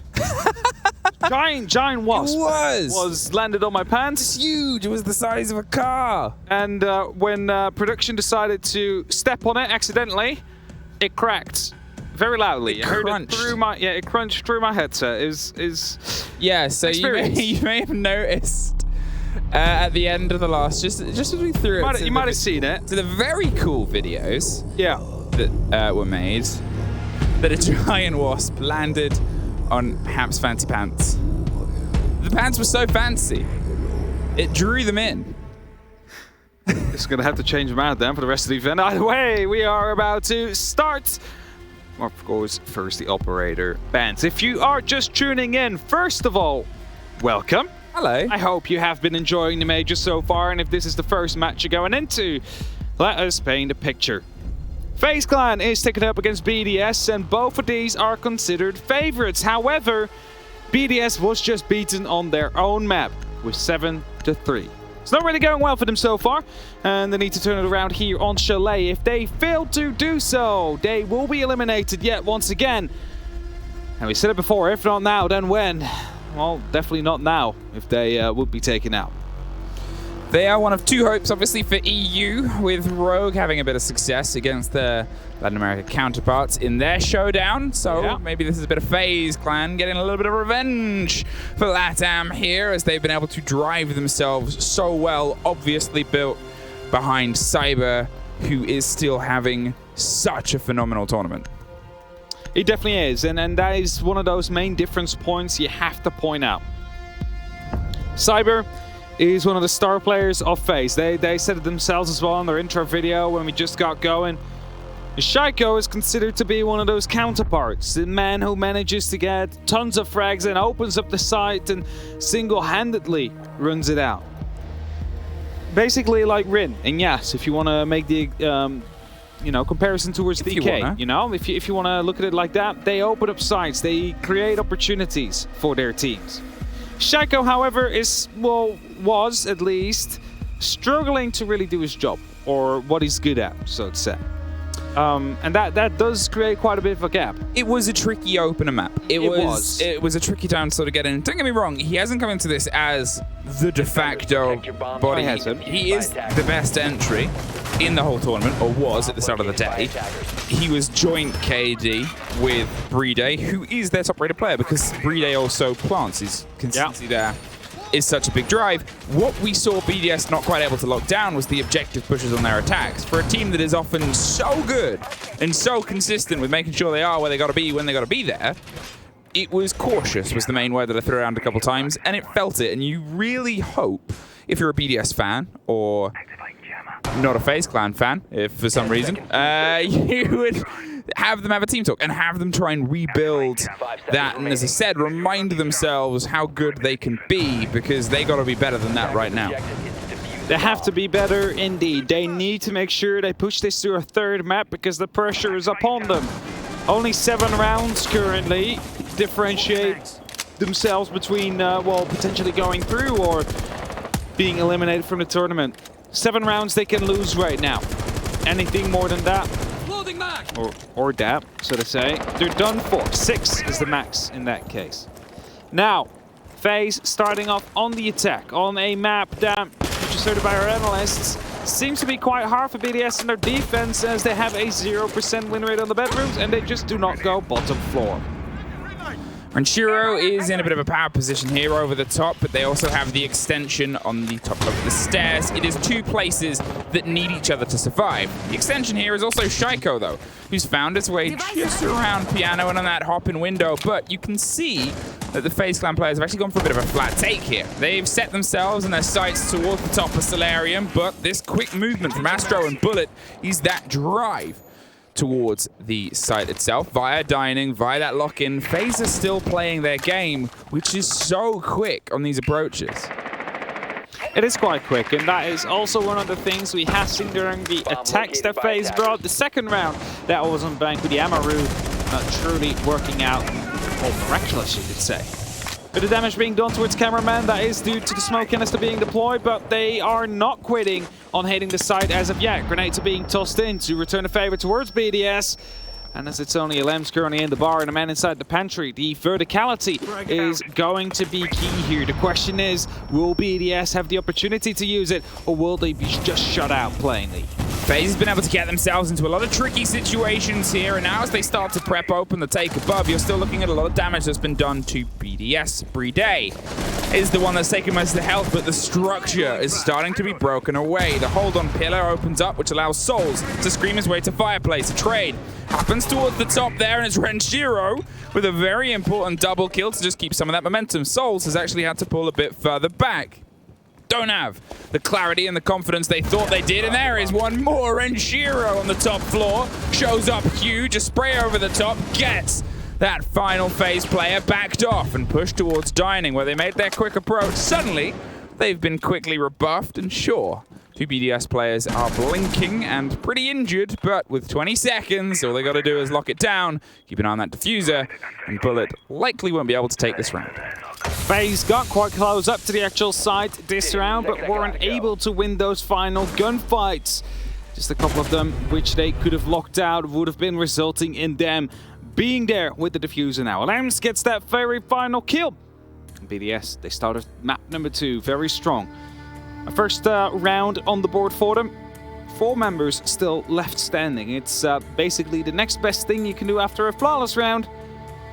Kitchen Dining will be up next. That's their second bomb site out of, well, 2 that they seem to be very good at. According to Fresh, of course, and the statistics. Things might change, however, as it is a match with higher stakes. Some strategies might have been hidden up until this point. Ooh, Renshiro with that amazing double and later triple kill. Truly playing a huge role here for BDS. I mean, he looked it off. I called it at the very beginning. It's a power position. It controls so much space. And they're able to dismantle some of the utility, but when it came down to dismantling the player, Renshiro, who throughout this tournament hasn't really been as electric and as locked down as the Rock that he's often cited to be, shows up. But if we throw our minds back to how Bank started, it was an impressive 3K from a Lems, and then suddenly things started to slip a little bit away from them.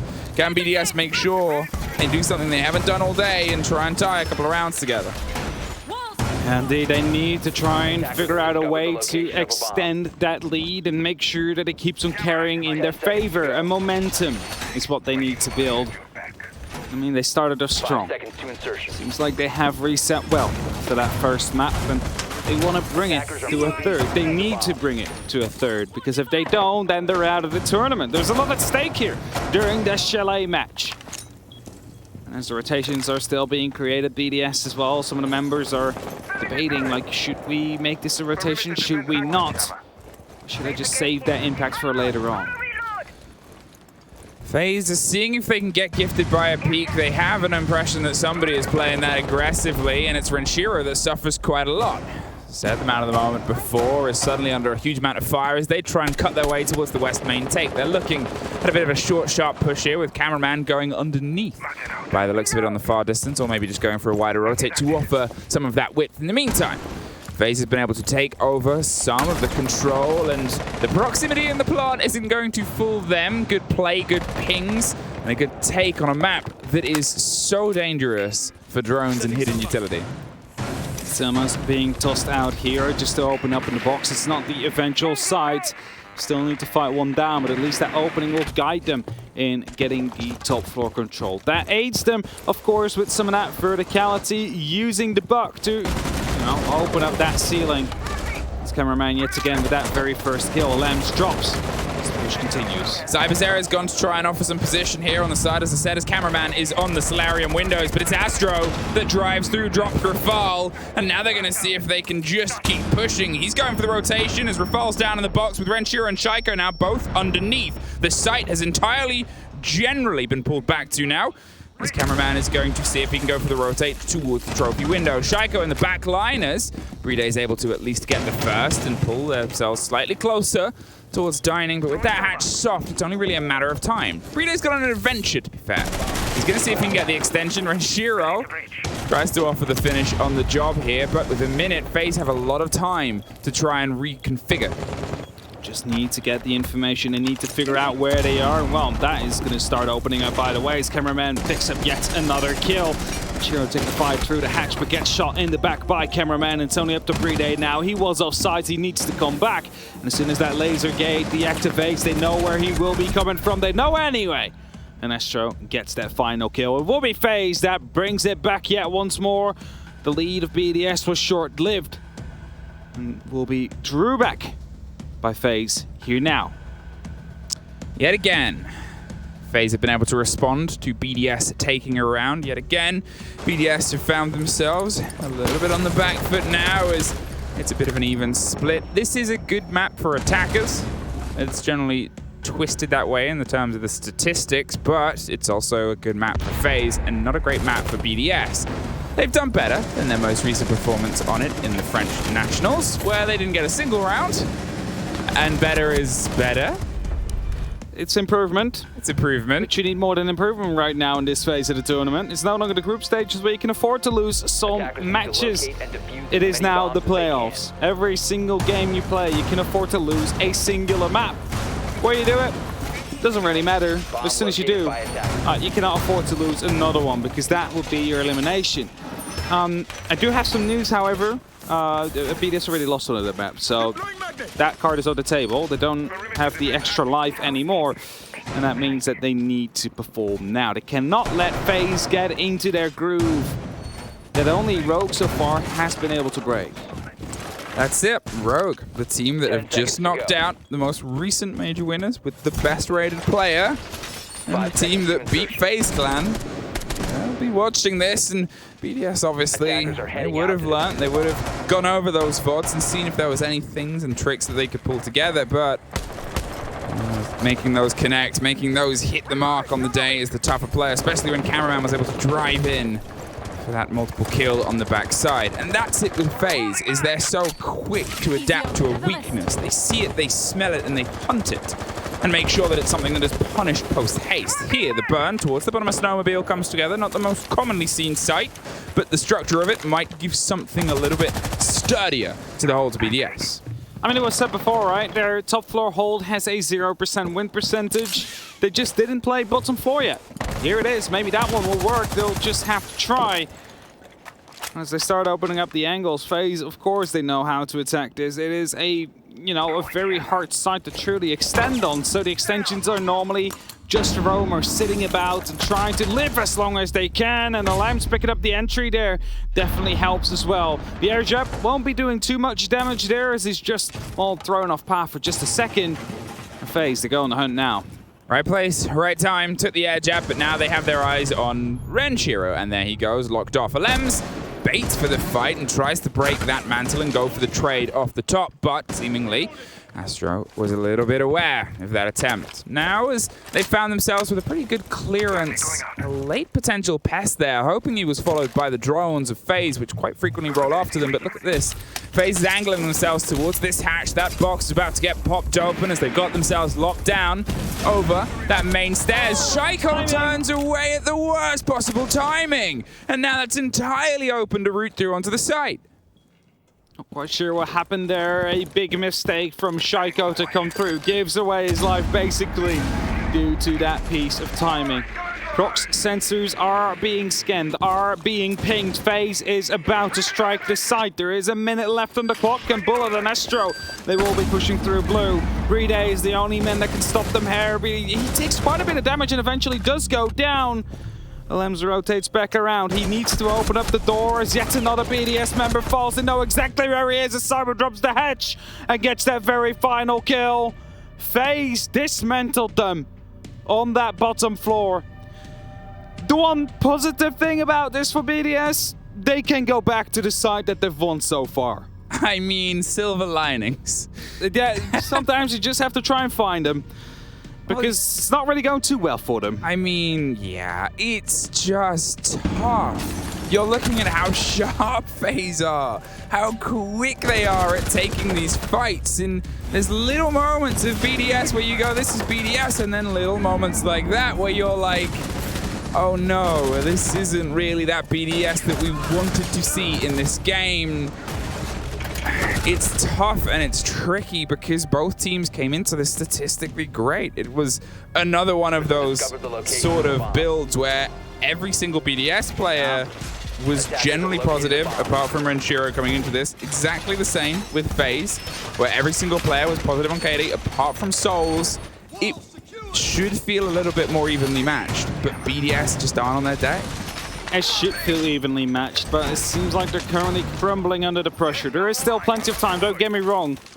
We're only 3 rounds in, just heading into round number 4 now of that second map. But, and that's a big but, they have lost their first, and that was their own map pick as well.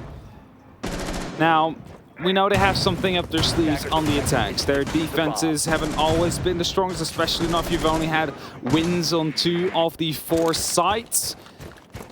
But at the same time, if FaZe is going to be able to lock this off with a 5-1, for example, then it is going to be a very tall hill to climb to still come out with a win and be the second European team to make it through the semis.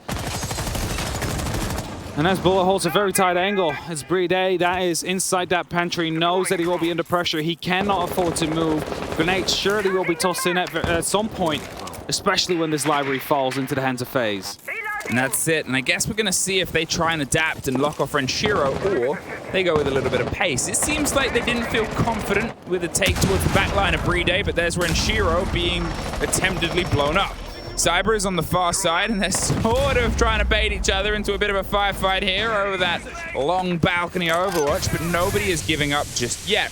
There is still other players from FaZe that are droning out above. They're seeing if they can get an angle towards Renshiro, and Astro is going to try and make his deep drive, and Cyber makes it at the same time, and Renshiro, the man of the round before, but Shaiko bites back over the split of the connection. They're going to see if they can dabble with it, but slips away. Doesn't extend, doesn't over push, and pulls them into at least a good situation. But then I say it, and he goes and drives. Astro gets one, and Shaiko bites back, a double. And he's starting to find a couple of these players. Now Rafal coming to help as well from the actual staircase, hoping that they can together retake that top floor. But FaZe seeming to go for a rotate. They could be going for a plant here. BDS is the one man that can hold them off as the hatches do get opened up. All 3 are in a position right now. All Souls needs to do is go in deep, but he gets picked up by BDS. A huge kill for him right at that moment. And the pings are starting to come in. They just need to get the pre-fires through. They just need to get the kill as BDS almost gets a second. He's looking for the connection, but they're looking for BDS, and BDS locks it off, and this is a much tighter defensive gun than before. If I said they didn't win their ones in their previous round, this time they made sure they connected, and they find their second defensive round. Very big double kill there from Shaiko on that top floor, retaking the control, really, well, demolishing the attack as it was about to be starting to build up. All they needed to do was keep that top floor control. If they had that under lock and key, grenades could be tossed in to move BDS out of his position. The Shaiko just swung in and managed to survive after the first attempt. He was able to pick up a second kill, and with that Cyber as well, an important kill. Of course, BDS stopping them from digging in deep.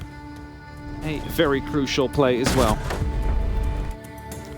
Okay, BDS, a bit of energy and a bit of life and 2 rounds. You found yourself even, but you're back to Kitchen, a site that obviously slipped away from you. It was a great take from FaZe. They restructured themselves, they took the fight on the top, locked it off, and the big rotate round onto that trophy window was the blow. The Banshee is alongside it. They're going to see if that can give them a little bit more heat. I'm curious if they try and offer a little bit more substance above, if they think that's going to be the answer, or they instead try and be a little bit more mobile. As we saw in that previous round, Shaiko and Alems were pulling themselves back into the fight. They dedicated more above. They went, well, if FaZe are going to try and take it, let's meet them at their game. The thing is, however, something we have seen multiple times before, also not specifically this side, but FaZe, there's always that opportunity of going in from the basement, up the west main stairs, and you suddenly find yourself into the site. BDS need to be ready for that. It doesn't seem to be the plan, however, at this very moment, but it could always be called somewhere in the next minute or so. And with there only just being a singular player currently on that side or 2, I must say, they are quite prone and vulnerable to such an attack. Especially if they do manage to get that plan down. Now they're going to see if they can find the fight over the top here. It's a hot hop, and with the Frostband they played down, it's at least not going to be something that ends them, though they are still overly cautious, just in case, double checking that nothing is underneath them to give a bit of a game away. A quick approach, once again, as they find themselves here already putting pressure onto the box wall. It's going to start to get popped open, and they're making sure that they can sort of minimize the width that BDS are allowed up here on the top. Everything becomes dangerous, and that fighter in piano is going to have to be a lot more concerned about the sudden rush that might occur. Shaka going aggressive here, hoping to pick up Cyber. Doesn't quite hit that shot as the Gemini walks in to get rid of the Irene laser gate, and the Cyber that picks up the very first kill. Shaiko is now neutralized. They keep on pushing. However, though, they want to get that top floor control. There is no slowing down. Just get in position, get the information, and strike yet once again.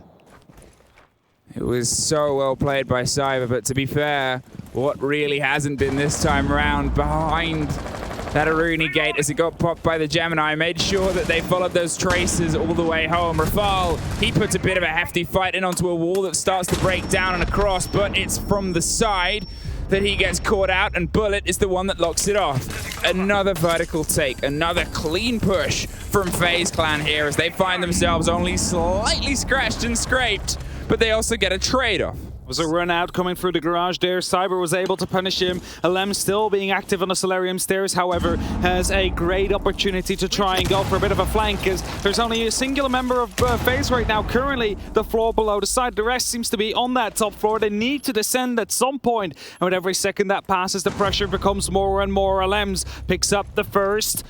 Astro down, brings it back to a 2-on-3. Suddenly the numbers start to get in favor. Here is Bride with the Alba playing on the close end here. Needs to pick up some kills as well. A very dangerous run and a very great take from Bullet from deep. Takes care of Alems, and the pings are consistent, and the spray is misaligned, but FaZe is on point. They pull ahead once again and find their third attack. Pistol even being used there for the last very kill. And now FaZe, as you mentioned, is ahead, 3-2. BDS, they need to find the sides. They need to find a side to play on. Have one more opportunity. And it seems it's outside of your view right now to be kitchen and dining again. There was an opportunity. They had some small mistakes, which if gone the other way around, you know, the entire round could have gone the other way around. The top floor is just something that FaZe want to clear early on. It's something they continue to clear early on. And as the Jackal will be picked, that roam clear seems to become even more effective for the next coming round. Now, the previous map ended with a 4-2 half going into the favor of FaZe at first on Bank.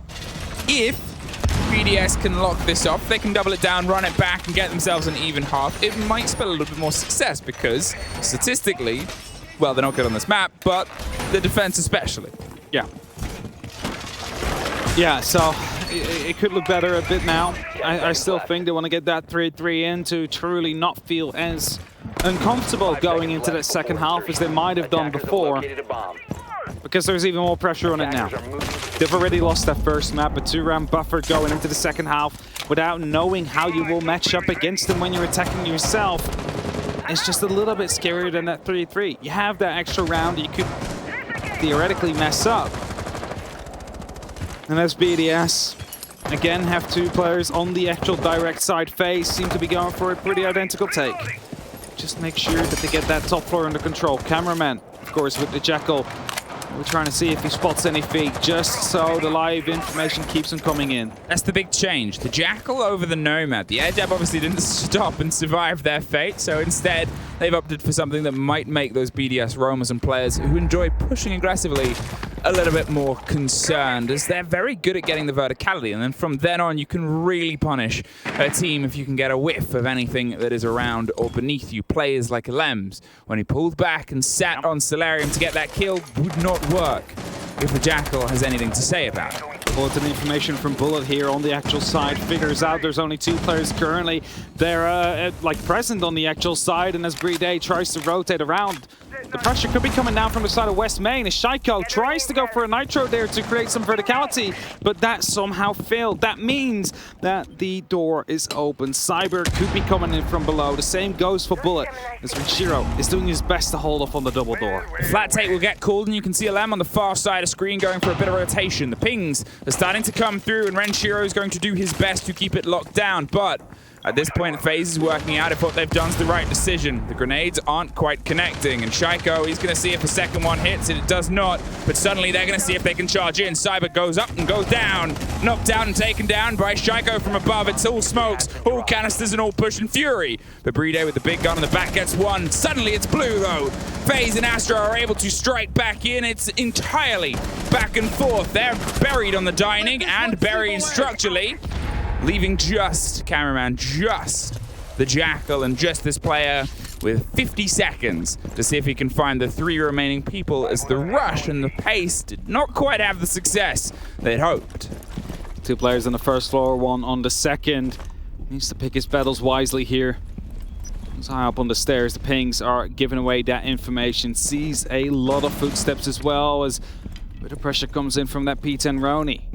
Draws his attention, however, but wastes a bit more time. That's more important here, as he definitely made himself known here. Goes aggressive, but picks up the first. It's a great kill, as Shaiko now peeks as well. This could be going the other way around if cameraman is going to land these shots, but no, Shaiko locks it off, and BDS, they close at the half with a 3-3. It's not ideal, but it is something they can work with. It is more pleasant than that 4-2 that it seemed like it might become at the start of the round. And now they need to continue. They need to continue their streak in the attack. They need to show how good they are against FaZe, who's on the defense now, but they haven't shown too much to BDS in their playoff strat book on the side of Chalet. So there's little to prepare for. That's it. The games that they did sort of play, they were quite quick, and they were often led with the attacks. It was a 7-2. Yeah, exactly. So there is not that much that they can get out of or get on off. Little that has been shown.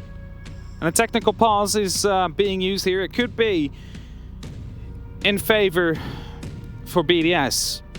I mean, it's time to break the momentum. It's always tricky with this situation because, okay, I guess the halftime is the perfect time for this to happen, for them to have a couple minutes to get their heads back on. Because 3-3, yeah, with it being BDS versus FaZe on a map like that, it's not the end of the world. It's pretty good, and they'll know that. They'll have that behind them. They've got laser focus, and they're making sure they can connect. But, again, some of the difference makers that we've seen from this game, and not to just highlight and pin down one player, but a couple of rounds where it starts to spark, is when you'll see Shaiko get aggressive, like in that last round, like in about round 3, I think it was, when they started to bite their way back. The other players, they're sharp, but against what Cyber's been able to do, against what Cameraman has been able to do, you need your entry player. You need that first engagement to be a coin that flips into your favor. I mentioned it before, it's old stats by now, and surely the percentages have changed, but in the old days when you would get the entry, we would say 70% or 80% of the time you will win the round if it doesn't get traded out immediately. That shows you how important that entry is, and why BDS really need to try and find it, especially now they're on the attack.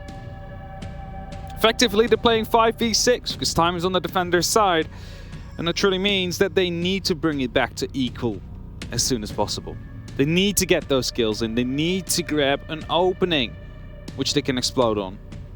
Because we know they can do it. We've seen it on maps like Cafe when times runs low and they weren't quite able to get rid of all the, well, barricades or reinforcements that needed to be opened up, or shields. They would just explode through a singular or 2 choke points and still come out on top. But that's in the European League. That's not happened on the Major yet. At least not to the same extent. And the question here is, can they do it now? They're going up to their attack themselves. It's FaZe that is currently a map up and equalized in rounds. That will be on the defense. Not 100% sure, but I believe that Chalet was one of the maps actually where defense was doing quite well in general. Chalet's a bit of an oddity was it 35%? It was one of the two.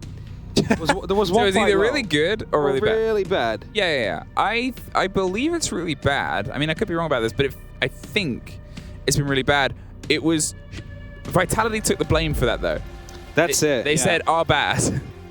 Chalet's are bad is what they said about it. Just trying to scroll through it, but can't quite find it in a second. I'll find it sometime, yeah, and I'll bring it back up. Of course, it will change after today.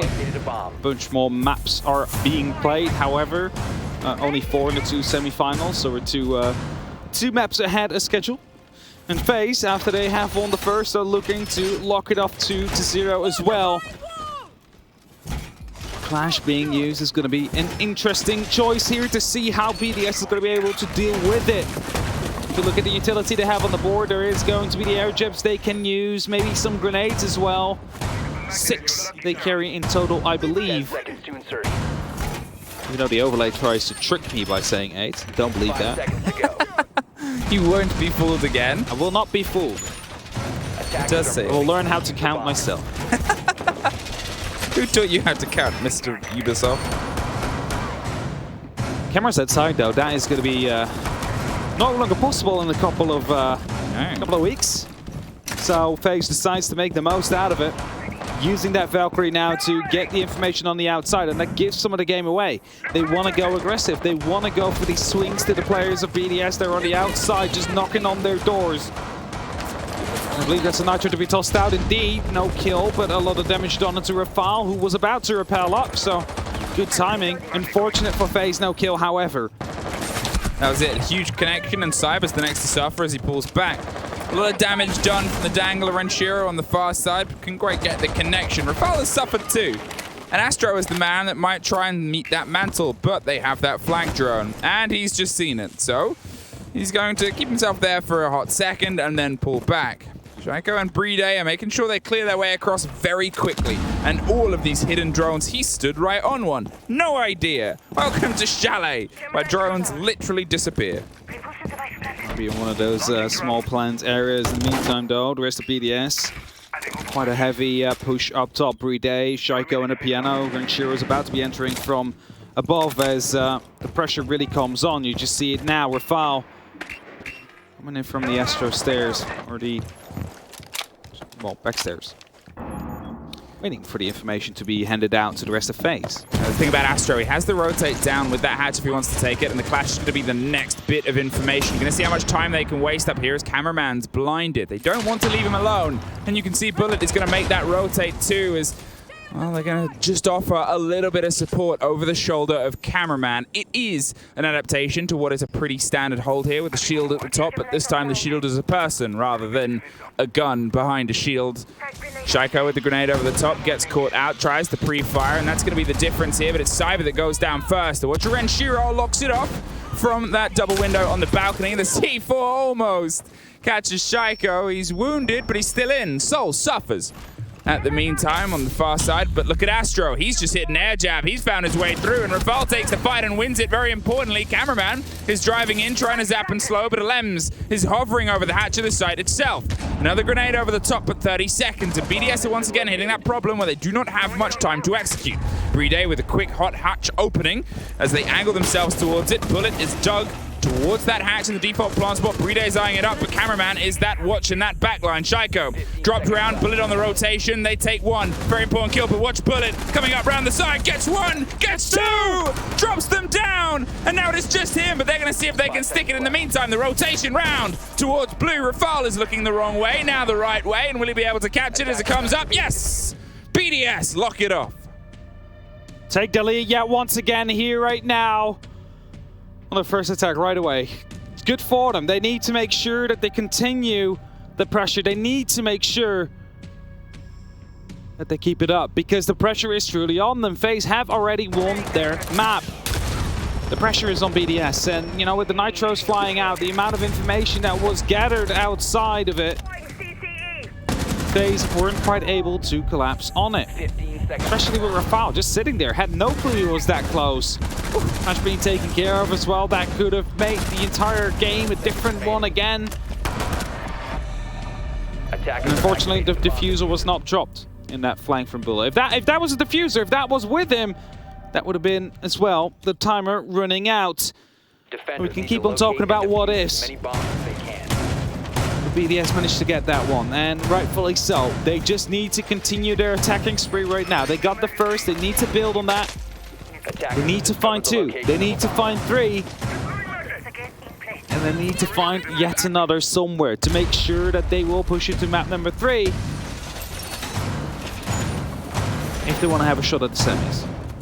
They've been able to thread 2 rounds together, and that is generally a bit of a first for today in how they've been able to get into this FaZe team, especially around on their attacks where previously on Bank things just did not quite connect. And it was a little bit less of a distance to go in the second half. The 4-2 lead-in obviously put a split of a round into the problem, but here that was good. It was better than what it was. BDS still had a handful of time left, and as he said, one different location of a player, and it could have been a FaZe round, but that is this game. Coulda, woulda, shoulda, but was not over the top. Rafal is going to see if they can get the lockdown here as the Lems is instantly inside prep. They are pushing with a pace that we did not see from them on Bank. No, sure. The pace didn't really come out, at least not the same pace that FaZe was able to put up with some of the quick rounds they've had. BDS now need to clear out this top floor as quickly as possible. That leaves them with a lot of time to clear out to where it's that first. Electroclaws have been replaced and picked up yet once again. They were afraid of a potential push to come through from the big garage. However, once they found out most of them came from the library side, they have just more interchanged them. No reinforcements, if you can see, on the box, and that means that's a free opening. Will be taken by Lems. Create the opportunity to quickly rotate through it. Well, be quicker on that top floor control. Now as Shaco tries to strong arm his way all the way across the top, you can see Bullet and Souls, and well, just Bullet actually gets the drop. Dispatched from the little connector box now as the Lems goes for a bit of width towards the bathroom window. Rafal is trying to creep through, but Bullet is still playing around that angle. You can see that peppering places, and Ranshiro wants to make an entrance too, but look at the stack up here. Astro is underneath and has the potential to cause some devastation. Although that C4, I believe, is used or maybe pre-placed here. Either way, though, they found themselves stuck. The smoke is slowing that roll into the bathroom. They are trying to force a FaZe player out, but nobody is given anything. The air jab puts Bullet in a tricky situation, but they cannot capitalize. Not yet, at least, as he continues to hold strong. Smoke canisters are being used as well. They want to waste as much time as they possibly can as Bullet now gets taken out. Ranshiro with the entry. There is going to be nitros that pop from below. However, as the rest of FaZe is looking to rotate around yet once again, they need to make sure that they waste this time. They need to make sure that it starts running out, and the cameraman going on a bit of a flank. There's going to be that opportunity for them to make sure that once that plan does come down, there is someone left at least to try and stop it.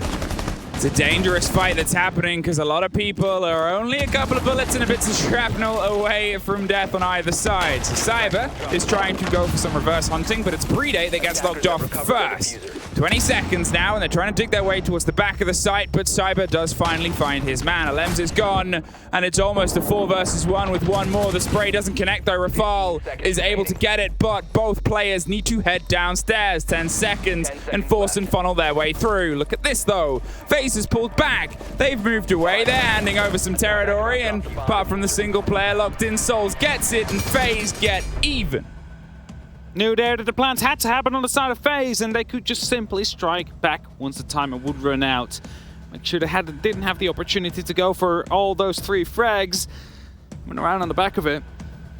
Because that's often what happens. When you're in a 2vx situation, the kills are the one that will prevail. But this time around, weren't able to find any. All started off with Bullet being picked up, or rather getting the pick up before he was picked up himself by Ranshiro. Nice and clean shot. And after a lot of pressure vertically being put up, but the angle's just not really being cared for too much by the side of BDS, and them being used against you with shotguns or AUGs. We made sure that FaZe was able to lock it back in. We are going to the bottom floor, however, it's going to be the next sides that FaZe will decide to defend on. And let's see if they will be able to find it with success. When BDS decided to do so, we saw some unfortunate timing on the side of Shaiko, who looked away at the moment he did get peeked. And I don't think, well, we might see it happen now, but I don't think it will in this case in the game. I mean, it's a different drive at this Yes. point. It was an unfortunate disconnect, and one of the ones that I think has plagued BDS today a bit is the pressure as it was put on the desk. Their worst enemy is themselves on the biggest stage. They can play a game so hard and so well, they can go an entire EUL split unbeaten. But as soon as they hit a mark like this, it seems like things get a bit tricky, a bit decisive, and a bit tough to have that connection. Snowmobile, generally empty for now. Astro and Souls do find their way back in towards the end of it as the extension of the Vault Camrys, again, that buried utility is such a problem for the Intel game for those to deal with. It definitely is, but BDS have brought the IQ. Sensor will be used, of course, to get rid of these hidden chems to truly make sure that the information stays limited that will be gained. I am kind of wondering, though, did they see Astro just flashing in front of that drone, or are you unaware of his current position inside of the kitchen? You don't see too much from that cam, but the red ping still works from it. That's all you really need. At least keeps them searching, makes them wonder where they're exactly being spotted from in that moment. Now, as they steadily their drone away here via trench, they're going to see if they can find their way onto the side of red. They are looking to get a bit of control on really the only section of this take that offers any real width to what you want to do. A lot of it is very boxy, which is why it's not seen too much. Sometimes the verticality becomes the only hold, especially over the snowmobile entrance itself, and it seems like there is still that stretch. Bullet and Cyber are going to waste as much time as possible, and potentially players too. The C4 goes out, but does not catch anybody on the stack up on the entrance. I wonder if Al just stayed there. He stayed so calm. He's like, if I die, I die, I guess. I mean, you know, it's like I've given up at this point anyway, but he's allowed to live. FaZe being aggressive on that top floor, really heavy on the roam. In the meantime, some of the BDS members are already knocking at the doors of the site. It's a very, well, site or fight going through two ways now as Rinshiro picks up the very first into Cyber. There's still roams going on as the site is being approached at the very same time, and kills coming down throughout the entirety of the map. Great take there from Cameraman. Lean back in to try and get the trade there on the top floor and make sure that territory became so much trickier to get a handle on. The pressure is trying to find its way in now the wall's open, but with the split take behind the little prep room corner, Alems is able to find Bullet. It's a missed opening on that split though, which means it's going to be really only good for shooting. Luckily, Rafal is pretty good. Locks off Astro, and now double stacked on the door. Look at this. Cameraman, I said he leaned into the fight before, but he is hopped up on the table, waiting and dropping. Gets his double, gets some revenge, and the hatch and the attempt here on the plant is Brede. Alems is going to come down and offer some flat cover. It's a swing round. Doesn't get the connection, but there it is. The diffuser's been dropped, 20 seconds. Now it's a 2 versus nobody. BDS. They find a round. It's back and forth. They are 1 away from securing OT. Oh, to get the diffuser there in the very last second. Brede was not gifted that plant stat. Had to clutch it out in the end there. And they keep on trading rounds. BDS currently a round ahead. But for how long? That is that big question. For how long will they stay ahead? Because FaZe have been able to bring it back time and time again. As the replays come through, I said it before, like the fight is going down on 2 different places on the map currently. On and off site at the very same time. It's not something you usually see, but as I mentioned before, it is so hard to properly extend, to set up these multiple layers for the onion rings. Delicious onion rings. There is some energy from BDS, and this is something that we haven't really seen from them all day. Even when they've been able to take rounds before, it's been quite downtrodden. It's been quite down-tempo. There was a little bit of that French passion that we love to see in here lacking. Low energy, but if the confidence builds, the tighter it gets in a game that already has a huge amount of pressure, well, they've got to start trying to drive that home. They are, technically, 3 rounds away from being sent home, but 2 from taking this to map 3. Yeah, and the map 3 is that's the moment where they have the opportunity to send FaZe home to be the second European team that will prevail towards the semi-finals. Question is, of course, will they do it? Valcam's being tossed outside yet once again. Provides a lot of information as they just see Alems walking by, but it can also see the complete south side of the building. see a potential entry from the Snowmobile Garage, for example. As grenades already being tossed out, Shaiko not able to hit anything as of yet. At least makes the players of FaZe aware that the pressure seems to be coming down from that direction. Bullet is holding onto that Crux position so far, and they're waiting for a bit of an approach here. We've seen FaZe quite happy to go on and explore, and that's why the Nomad is going to be the consistent here to make sure that they don't get too far. Shaiko almost gets dropped by an exploration out the garage side, but gets a very quick and important reaction. Cameraman is one of those huge players, is one of those active players in the position and the role he has on the defenses on FaZe Clan. Taking care of him, it doesn't just get rid of a player, but it also limits that game portion of who is going to be out and about. Well, him and no longer Rafal. Astro gets one, gets a bit of damage back the other way. A grenade attempted from underneath, but it's this wait and watch that might be the important factor. Shaiko is so injured, slips away on 1 HP.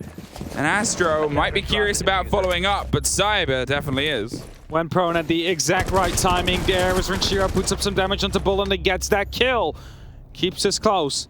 Minutemen count 3 on 3 currently. Shaiko, low HP, you just said it. One piece of the shrapnel will be enough to kill him as Alems gets the kill onto Cyber. Diffuser is still something they need to recover as a second flank will be coming through, and he gets that as well, just waiting for them to walk right into their angles. And it leaves it only up to Souls now in a 1v3 possibility to clutch it out, but it won't happen. It's BDS that take it. It's BDS that will put themselves up onto map point. Alems! That is a player that you kind of want to see show up in moments like that. Things were slightly slipping away from them, especially with the diffuser going down, but driving his way through, finding the triple across the top. An important piece-by-piece separation of players with all the blood and bullets in their body. Shaiko was on cams when they went for the run out as well. Still caught it a great take from Astro, and there it is, the ping and the drop and the swing around from those wrong players. A very important revenge, and that's the part that we're seeing here from BDS, is when they get hit, they're able to hit back, which did not happen on Bank. Definitely didn't happen there indeed, and now you see the frustration as well. Whilst BDS is starting to live it up again.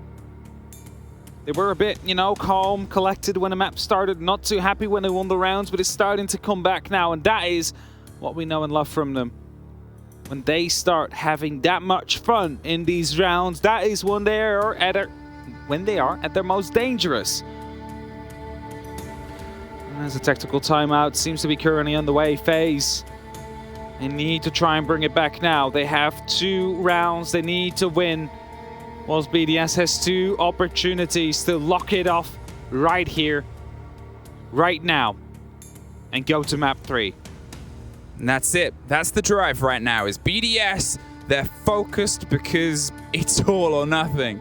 They have 1 opportunity, and it's not as if these attack rounds are entire sweeps. There's still this consistent bite back from FaZe, even when hefty amounts of territory, hefty amounts of trades go into the favor of BDS. As we saw at the very opening round, it just almost took 1 player able to start to cause some chaos here. It's 2 versus 2s, it's 3 versus 3s, it's firefights all over the map. And FaZe are aware of this, but this time they're on the receiving end of things just aren't quite connecting, and BDS are on the giving end of a great second half. That's it. It's going great so far for BDS, and just a singular round and the next 2 is enough to send them to map 3. That is what they need.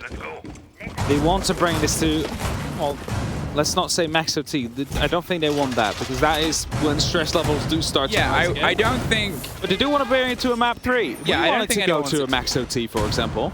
Yeah, but I don't think they want to. No, I don't think... I think they would have taken the opposite. They would have taken a 7-0 if they could. I think either team will be taking the 7-0 here, because it, you know, it secures the result without having to give away too much. As we see the side of FaZe being in the kitchen and the dining. It is Astro that is playing currently from below, hoping to stop a quick entry from the big garage, or potentially go for a run out if the pressure arises again, because we have seen quite a bunch of them so far. Sure, tries to open up the window there, failed to do so a bit. Well, that's instantly some pressure being put on the back of the hole. They still have Souls, who was just droned out in blue, and he's going to go for a rotation round to the small box connector. What we have here is obviously the repeat of the only site that they've been able to take on their defense so far, and Alems is testing the waters with bullets from range. Astro is on the back line, making sure that those players aren't entirely isolated as Shaiko goes across the top and steadies his way down on a bit of a drone clear. He's trying to find the fight here with Renshiro opening up that width, that extra support. It's two different stories with a sort of meet in the middle here of BDS trying to get a bit of a handle, but Alems is actually just sort of offering a back line. He's not trying to dive in, he's just sort of saying, well, if they go this way, I'll get him. Top floor control established by BDS, but it's not all. Well, also the entirety of the top floor, just a big part of it. They now need to go to the actual part where it matters. And it's Bullet that will be the first hoop they need to get over or through. He did take some damage, but he's still active. Still, he's taking the active gunfights here, and as long as he's in that little cubby, he will be dealing damage to the members of BDS. Now the Mozzie drone is obviously picking up some problems here, and Renshiro wants to try and find a fight. He's not entirely sure if he's getting a connection here, and he's very close, but with 2 minutes pretty much gone, BDS are going to have to start trying to apply the pressure to the firefight itself. They've got all the intel that they want, can use at this point. They know where these players are, but it's actually making the connection towards the fight on the hatch. FaZe realize this. They pull a bit back. They're going to see if they can rely on some of the back line of their utility, including a C4 prepped and placed and waiting for a little bit of a sledgehammer to start hitting the floor. Alems is giving the call, and Bullet is giving Renshiro some bullets. Gets revenge for what he slightly suffered earlier on, and Shaiko's going to see if he can scream his way across the top. And that hold from Bullet on the top was one of the things that brought the round to their favor before. He did, and as the extra thermic goes off now and opening into the side will be there. Shaiko taking a bit of damage on the very original gunfight here. Takes it his second time around as well as Astro drops through the hatch. Aware of the position of him as he has dropped down. Souls takes a small bit of damage as well as cameraman comes in for the flank, potentially takes care of the air jab, but he gets picked up right after and secured as well. 15 seconds, they're going to see if they can smoke it off, but the diffuser carrier goes down on the double door. 3 versus 3, but only a handful of seconds, and a 2 versus 1 as everybody starts to fall. It's Rafal that needs to have an opportunity to lock it off now. A bit of width comes through, can't get the connection on either, and FaZe get one of the 2 needed to go to OT. And it's one of the 2 rounds that BDS have available to them to lock it off and bring it to a map number 3 here, Emmy. Tactical timeout seems to have worked out for now at least. And they need to find yet one more. Bar Gaming, next side we'll head to. It's probably the favorite side of any given team on this map currently. And also, a high defensive win rate so far. BDS, are you going to slip here, or is FaZe going to lose out? It was the first. It was the lead-in, and it was how they opened up on these attacks on this half. It was their drive-in. And then since then, it's been, well, the best that they've done, but it's not over yet, and that's the trouble. That's the problem. And that's where FaZe are trying to turn themselves into diamonds, still scrappy and close all the way till the end. They have one more to go before they find themselves playing on the final map. Will we see our first 3rd in this day of supposed best of 3s, or are we going to bounce back and forth between 2 maps apiece throughout? What are FaZe going to change here as well? Because the take from BDS was arguably one of their cleanest, and that's why we haven't seen this site attempted since the first. 10 seconds remaining. That is very true. We do see the hatch and the library being closed off, some punch holes being made into the box area as well to at least put up some pressure onto BDS if they approach from that side. Now potential roam could be big. Cyber put up a camera, so they might be able to get some information on potential rappel onto the northern side. Seems like they are aware, however. Shaiko was looking around but can't find it yet. IQ is also gone off the board, so that one will no longer be able to find it as Alems gets taken out. Astro with a great entry right here. The window was being opened up, but Astro just returns the fire. And that's the very first to fall. BDS, this match point might be slipping already. Well, that was a tragedy for BDS fans right there. A big player gone by a return to a spray. The Flores is obviously now going to be that bit of just a watching window of possibility. Shaiko finds a bit of revenge, though. Able to creep up and put the pressure instantly back on. Drives his way through. As we said, him showing up is an important part of this, and he's making sure that he goes all the way through. Suffers a little bit of pressure and toys with the idea of maybe trying to open something, but it's the spray down the stairs. And Lucy's at the bottom. Isn't able to land anything against it, but doesn't want to push too hard before the rest of the team is able to stack themselves up to offer a bit of support. He went for revenge and he got it, but he's got to make sure he doesn't get blinkered by that possibility. You don't want to give away the man advantage that you just managed to equal again to your opponent. The smoke canister in the meantime, however, did get tossed out, so they could just slow the attack.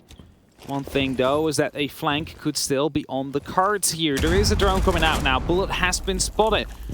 Still going to be Cyber. Cyber0, who has been so effective.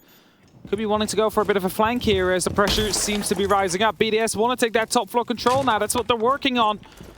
But they need to get rid of the players in the library and on those blue stairs as the very next point of interest.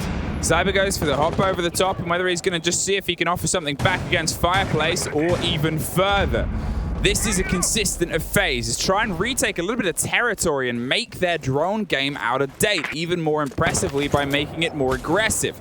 Renchiro's going to go for the grenade down to the deep side as Cyber is able to go back to the little door split, and Shaiko's going to find a fight maybe sooner than he realizes, but so is apparently Cyber. The pings are coming through. They have an angle and a hope, but they also only have about 40 seconds. And now as they steady their hammers down, it's a 4 versus 4, but they've still got to make their way downstairs to try and get this connection. There's Cyber.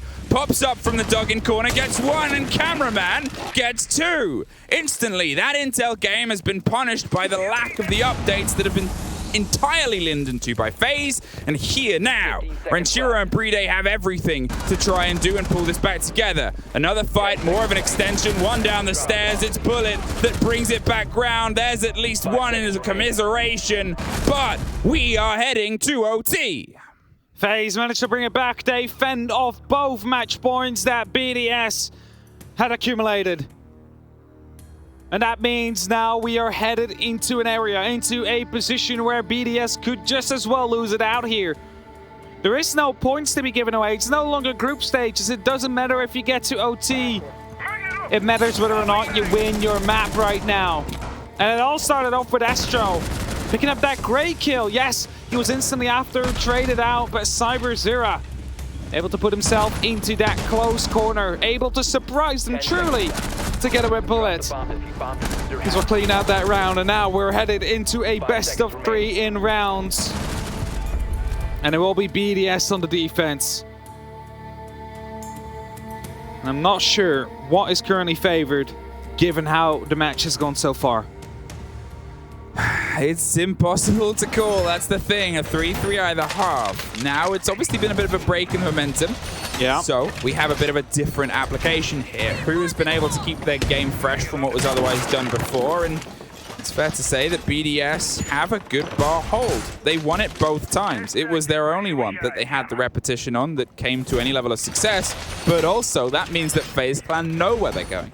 They know what they might be able to bring to try and break that adaptation. It puts a little bit of a card into their hand because they have that knowledge. And it's something that BDS are going to have to try and double down onto the security of that 100% success rate. That's it as well. FaZe have already tried to attack this traditionally twice. They have lost it twice as well. Maybe they're going to try something funky, as we like to say.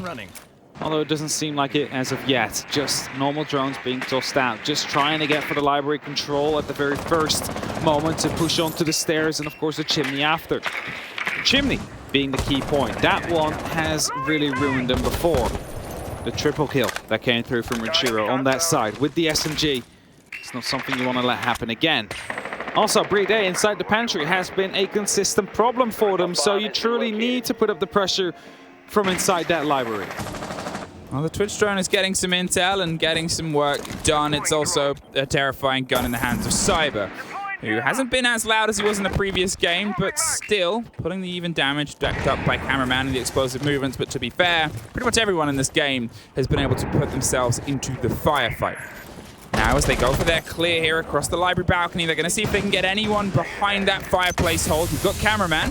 on the rappel on the far side on the extension as that wall starts to be attempted to fall. Sounds like it'll pop off. They don't quite have the cover, and the canister's going to offer them some freedom, some escape. And you cannot stick that without that wall closed. The chimney now has been taken care of. That was the first point of interest that truly has been hindering them. The next one will be BDS inside of the pantry. But cannot keep or lose an eye on as Renshiro almost gets taken out there of the potential flank that could be coming out. Shaiko has dug himself in deep here on the piano. Could be striking at any given moment, but the drones do spot him out, so they're aware of his current position. They just need to make sure that they pick him up before he does too much damage. That's it. Renshiro is the first to go, and that is a crawl across a big space. They might have some cover, but it's Alems that keeps it going. Bullet goes down. As the discs start to come together and they hear the walls pop, they're able to at least pick up the player, but suddenly it's back down anyway. Alems traded out by Astro, and the pressure is exploding on its way towards the site itself. A canister buys a few very precious seconds, but Cyber says, I don't want to wait, and charges way into the bar, gets one, goes for the second, and cannot find it. BDS gets an important play in a clutch. Rafal's going for the rotation up the stairs now to get some revenge, and finds it! Retakes the verticality. Souls is in the site. He has the diffuser, but without that lockdown, he is in a very dangerous situation. 20 seconds and a moment to breathe inside the pantry, and they have this watch down from both angles, both sides. They do not have to throw themselves into this. They know he has to plant, know he has to find a spot, and he knows that they know that, and he also knows that they're watching him and listening to him. The pistol is a last-ditch Hail Mary, but it is not going to connect, and BDS once again are on map point.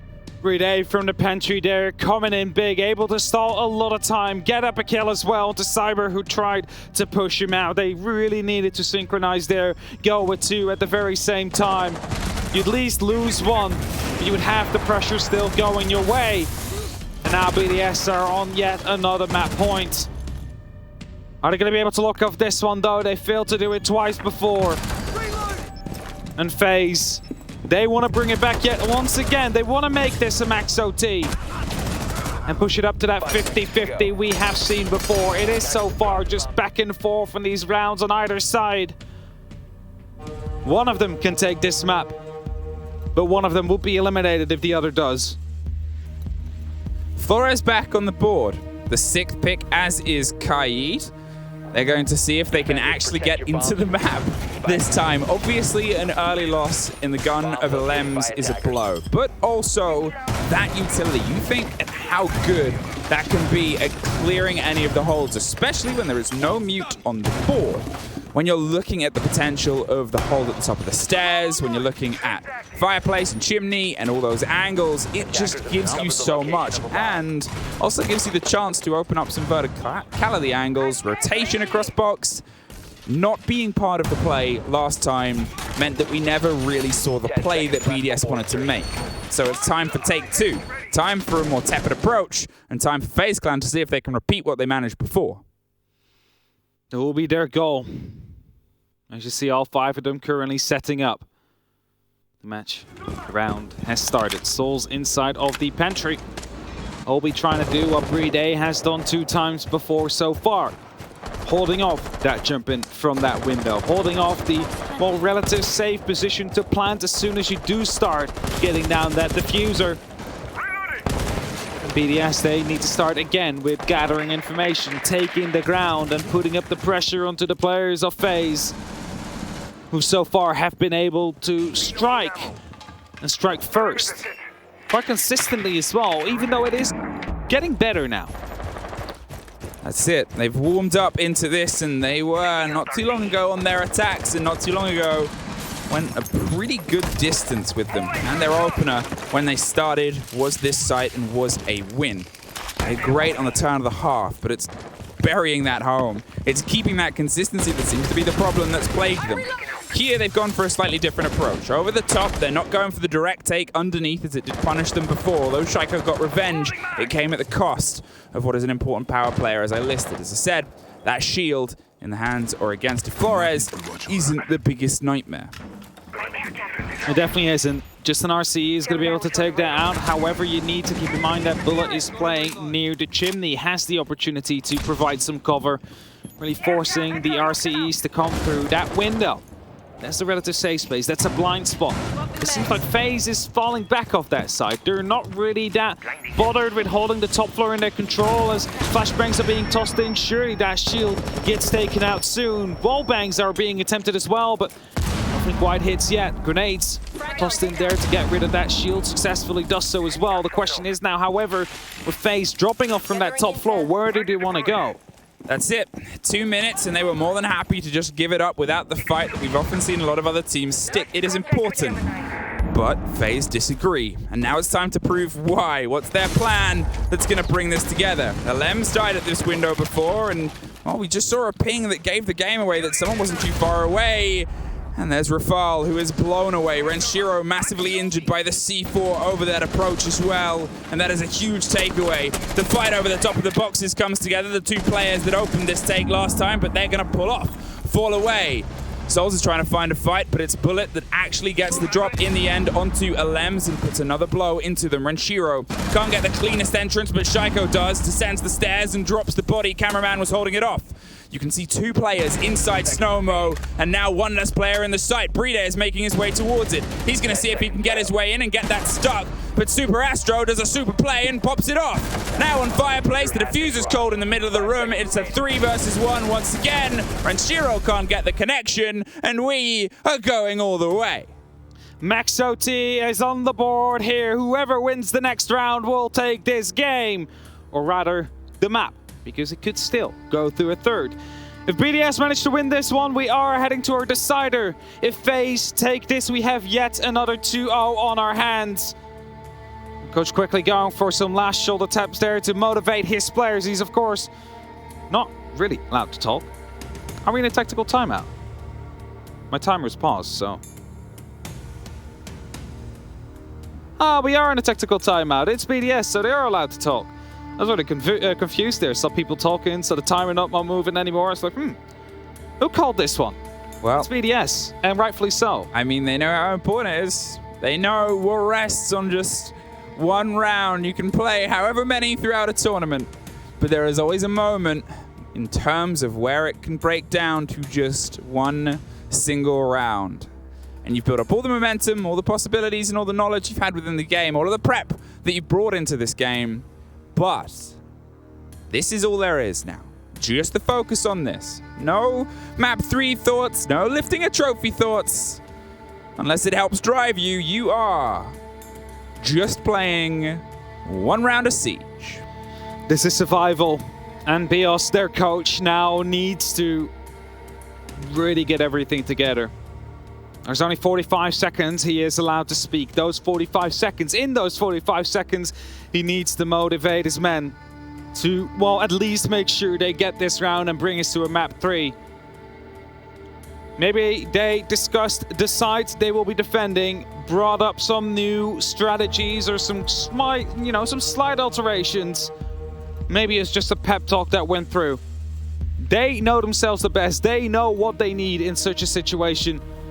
And as we head towards Kitchen Dining, round 15 is underway. The prep phase will start off, and shortly, FaZe will find out what BDS, oh, they already have, will be playing. Oh, I think they knew. This was the 100% success rate.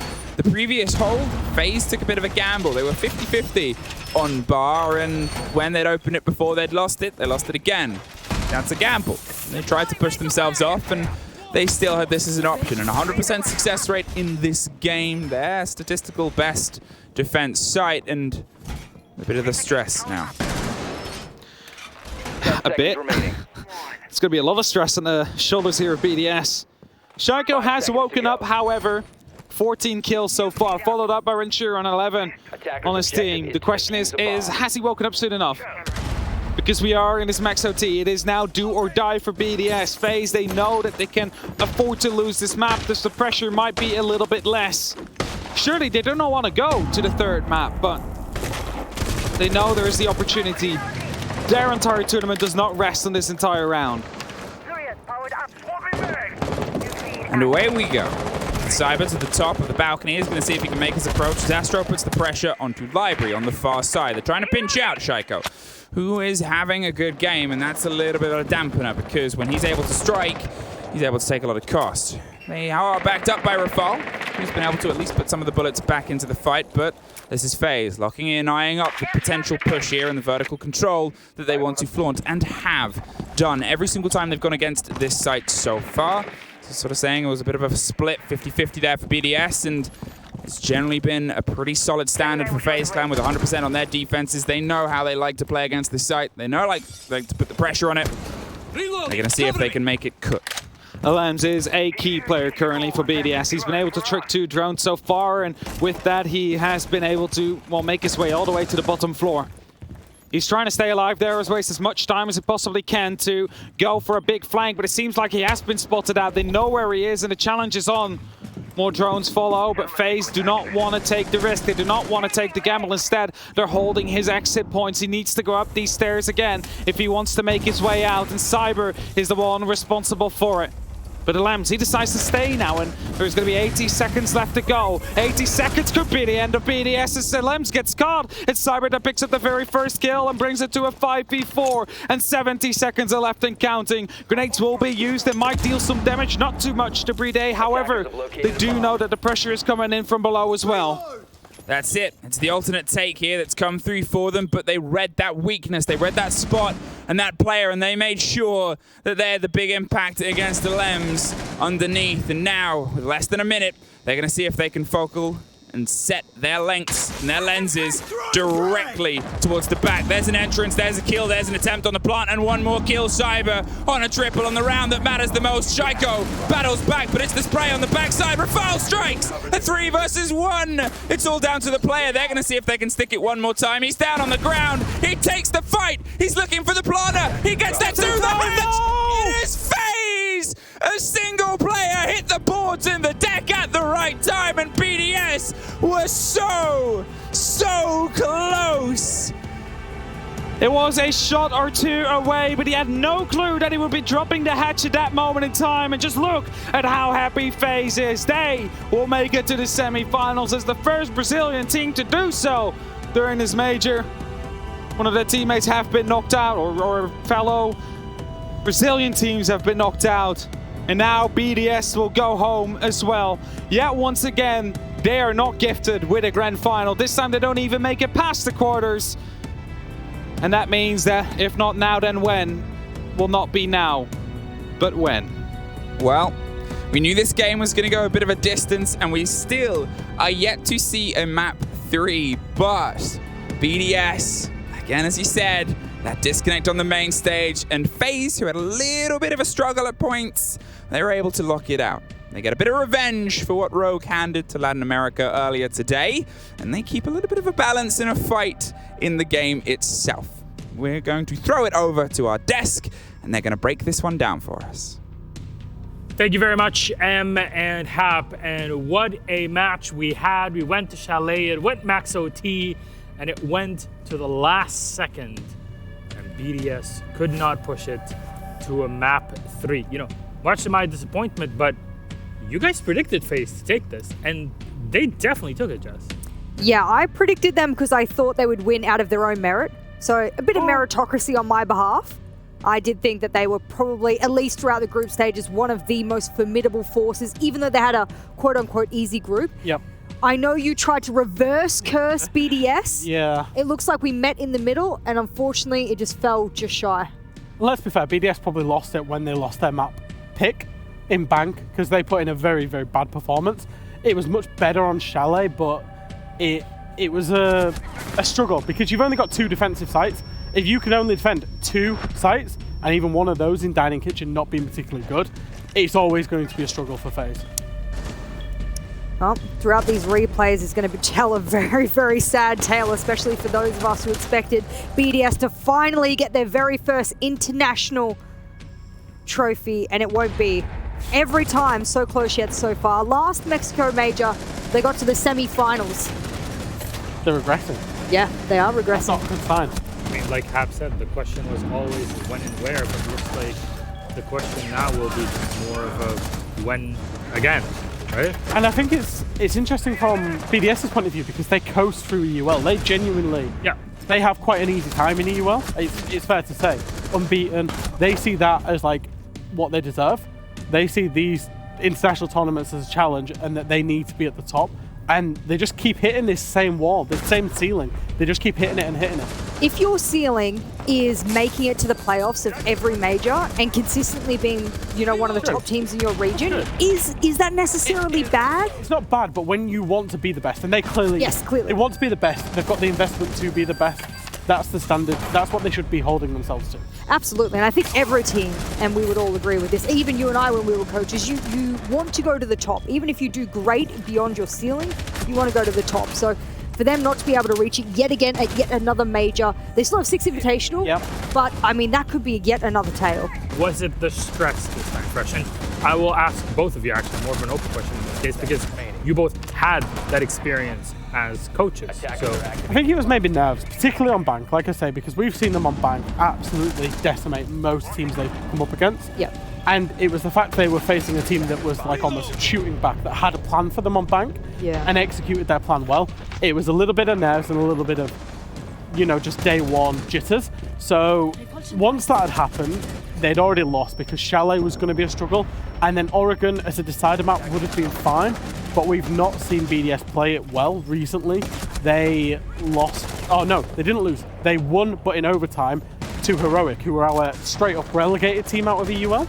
They lost to them on Oregon. So the map bans in conjunction with a first map of Bank probably what lost it for BDS on the day.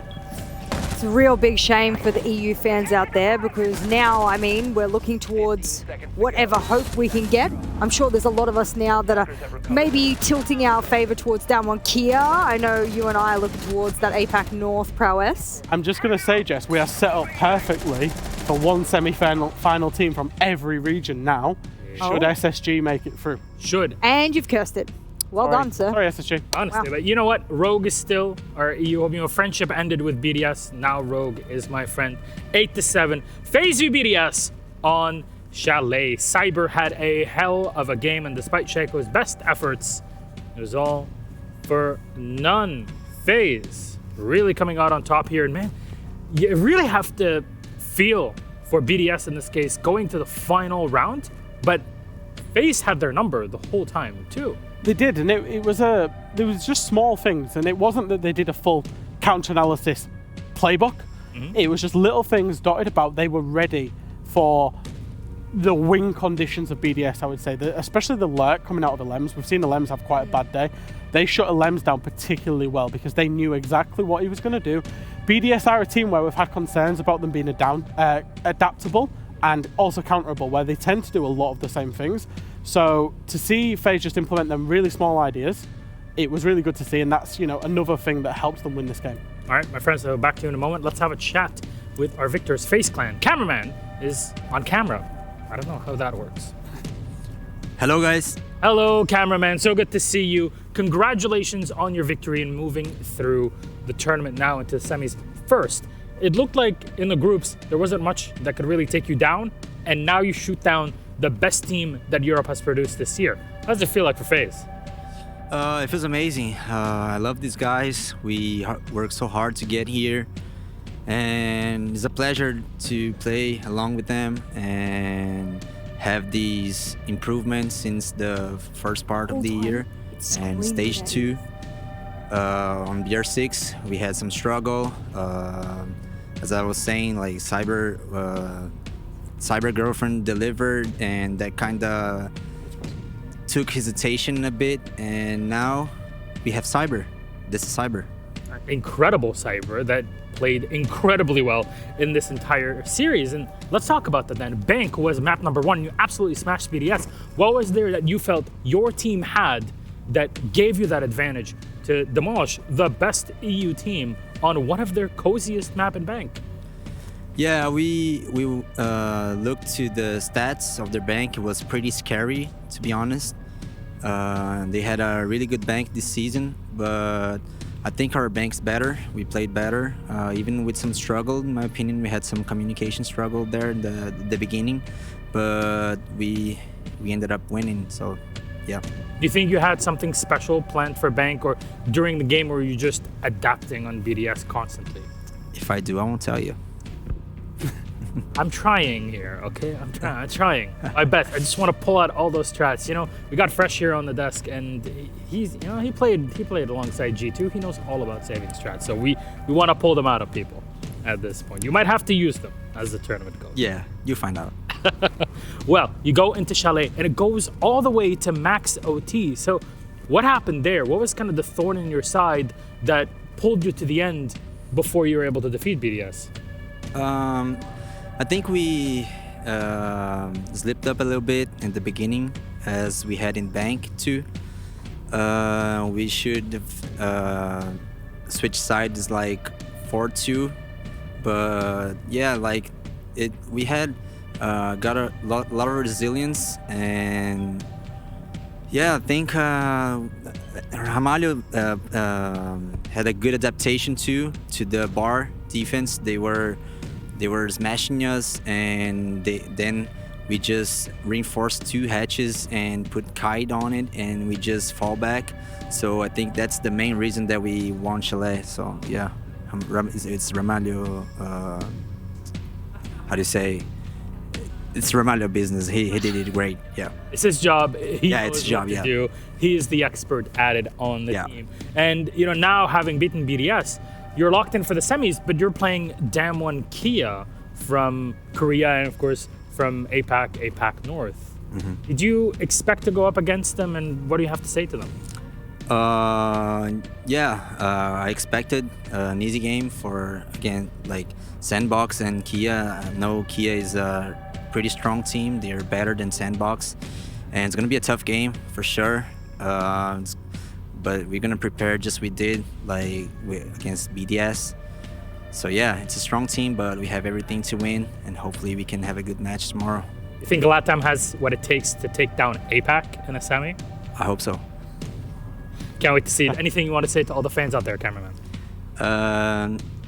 Just thank you, all my fans, my family. Queria mandar beijo aí pra minha família toda, Fernanda aí, meus pais estão me assistindo, meus amigos, então é isso aí, gratidão, estamos aqui, estamos dando o nosso melhor e espero que vocês estejam curtindo aí em casa o show aqui, isso aí. Thank you very much, cameraman. Muito obrigado. And Obrigado. Congratulations on your victory against BDS. So go up against Damwon Kia. Can't wait to see that semi-final tomorrow. Until then, get some rest and good luck. Thank you. And we are back. Yes, Jess? I'm laughing because he was very humble about the fact he goes, oh, you know, we reinforced some hatches, we used kite here. There was a lot more going on than just that, let me tell you this. Their strategies were in depth, so they were being very humble there about how much they were putting on the board. A bit more than just the Kaid, I think. And it's about how you manipulate the bomb site and how you want to play the game, right? They chose to fall off rather than contest BDS, and they played it very smartly in most rounds. I call it the siege smarts. So they made the decision to just consciously not attack it, not fight BDS. Put the Kaid on, get away, and it is a very small thing, but it's a very small thing that wins around for you in a moment of need, right? Yeah, absolutely. I think time management is something that FaZe did really well on both of their sides, both whether they went early on or whether they just tried to dwindle time on their defense. I think it worked well. Playing defense is, countering on the attacking side is like peeling an onion, going through it one by one. Oh, bringing out the Shrek quotes on the desk. Let's go. I love a good Shrek quote where he goes, you just layers of an onion. This is ours. Yes, sir. Well, our MVP for this matchup, let's take a look at who it is. And if not Cyber, I'm going to be pretty mad. Oh, he is. Yes! 30-19, plus 11 on the KD, 73 on entry, and our Sledge Valkyrie player here on the squad. Jess, your thoughts on Cyber? I mean, he's playing like one of the most picked operators throughout the major thus far, so go nuts. I mean, that's probably not a surprise, but he's also playing one of the most banned operators on defense. And that was also not a surprise for me because I think even though we saw Lems bring the IQ as a bit of a counter for it, which is probably the first time today we've seen someone actually bring a counter, thank you very much, Lems, using common sense of counter adaptation, but it still didn't matter because they were just so time short. So throughout that round, I think the Valkyrie was really key, but I mean, it's Chalet. What do you expect? He's a big part of their roster. A big part. He comes up with a lot of kills, and like you say, he does play those big operators. The IQ, the Valkyrie, it's such a good source of intel. You saw it in multiple late round scenarios, just how much the defense, because defensive wins are a premium on Chalet, so you need absolutely everything you can to enable those defensive wins. Makes it even more surprising that you got 3-3 at the half and it still couldn't find the closer at the end for BDS. But hey, it happened, c'est la vie, as they say. You just have to roll with the punches. But the question is now, before we still have some time before we start our next game, I'm gonna ask you, if there was any other player that we would have picked as an MVP or an underrated player in this matchup, who would it be, Jess?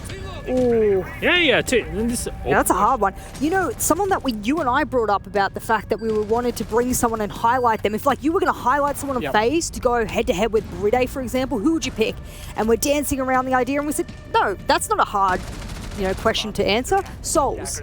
Yeah. I think he's the soul of the team, for lack of better words. Got you there. Had to bring in the dad joke there. Yeah, see? Everyone else gets dad jokes on the desk, and I wanted to inject my own dad joke into that.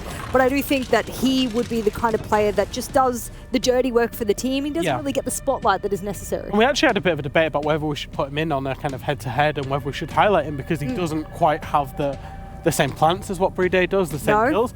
But we came to the conclusion, because FaZe have just been that good throughout groups, and even today, is that he isn't going to get those big numbers because they've already killed everybody before he can plant. Yeah. And that's just the bottom line of it all. He's just, like you say, he does the dirty work for the team. He really does. He'll drone, he'll play whatever operator you need him to, and he is the clutch master. He is the clutch master. Not that in FaZe you really need a clutch master recently. But should those like 4 players not have won the round already, he's the one, he's like, I'm here. Hey guys, I'll Maverick a hatch for you. Honestly, there's so many pros that still muck up Mavericking hatches. It blows my mind. It's incredible. And you know what? I want you to blow my mind even further today. Oh. Get on that telestream station. We're really going to see how short I am for the first time Jesus. ever. This is a leg reveal. I can't believe we're doing it live on TV, guys. Boop. We're doing it, Mum. Wow, it's happening. All right.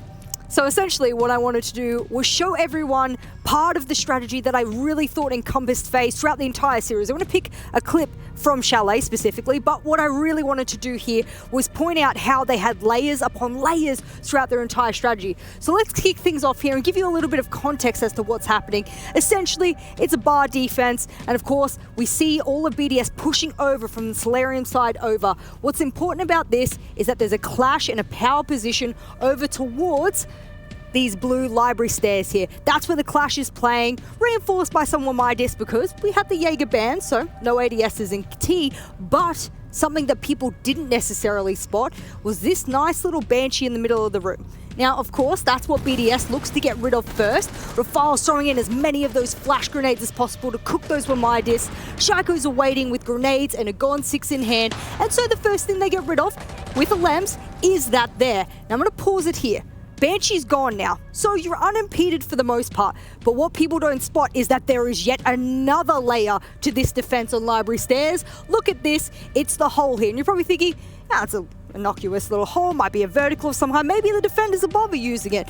Not really, because what that Banshee was placed there for was to slow an attacker down as they ran through there, for a very, very particular reason. As this rolls through, BDS is losing time. It's dwindling. They're droning. They're trying to get intel. Shaiko's trying to nade a person with a shield in front of their face. And of course, that's not working. But what does is that because that hole is there, I wonder if I can highlight and zoom in on this. We see Souls below. He's got a C4 in hand. That's what that vertical is for. That is what, of course, usually you would expect that Banshee here to be. So what comes out of that hole up there, especially, which people don't realize, if the Banshee's gone, what can they do? They can have the shield completely slow down Shaiko so that he can't run away when the C4 pops out. Check it as it pops. Cameraman is trying to do it. Shaiko barely backs up to safety, and that C4 comes sailing out. Usually, with the Banshee there, with the zaps of the clash coming out, he would not be able to get away. Boom, free kill. That's 3 layers of utility used in that one singular power position, and FaZe is one of the most formidable strategic teams coming out of Latin America that I've seen so far. Well. Thank you very much, Jess, for blowing my mind. And that Nitro Cell at the end, it didn't net the kill, but he was fast on his feet, so he's lucky. All I'm looking for is a big kaboom! There was a boom. There was just no, hey, dolphin dive after. That's what we love about the... What I like about that strategy Yeah. is how we normally see, especially inside of the EU meta, how you'll put the shields and the Jaeger and the Wamai. Because there wasn't that, they used the Clash as almost a mobile power position, and as well, that nice little trick with the C4. I know it didn't let a kill, but the nice kind of play, it damaged Shaiko. They didn't win this round, but then they defaulted to the hatch close, fall back route, and they're creating various different ways of playing that site that isn't kind of static, sat behind shields. All right, you know what? Let's recap that bracket. Put it on the screen for everybody to see. We've gone through 3 matches. There's still 1 left. 2 zeros, but man, we've had some close barn burners between our teams here.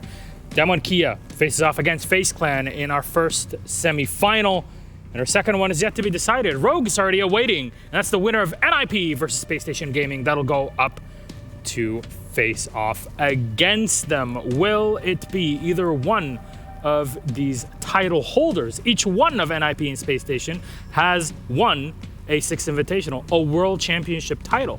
They're the most decorated in here. Actually, the only ones that have been decorated in here when it comes to international play. So cannot wait to see what happens in it. Fresh Jess, thank you so very much.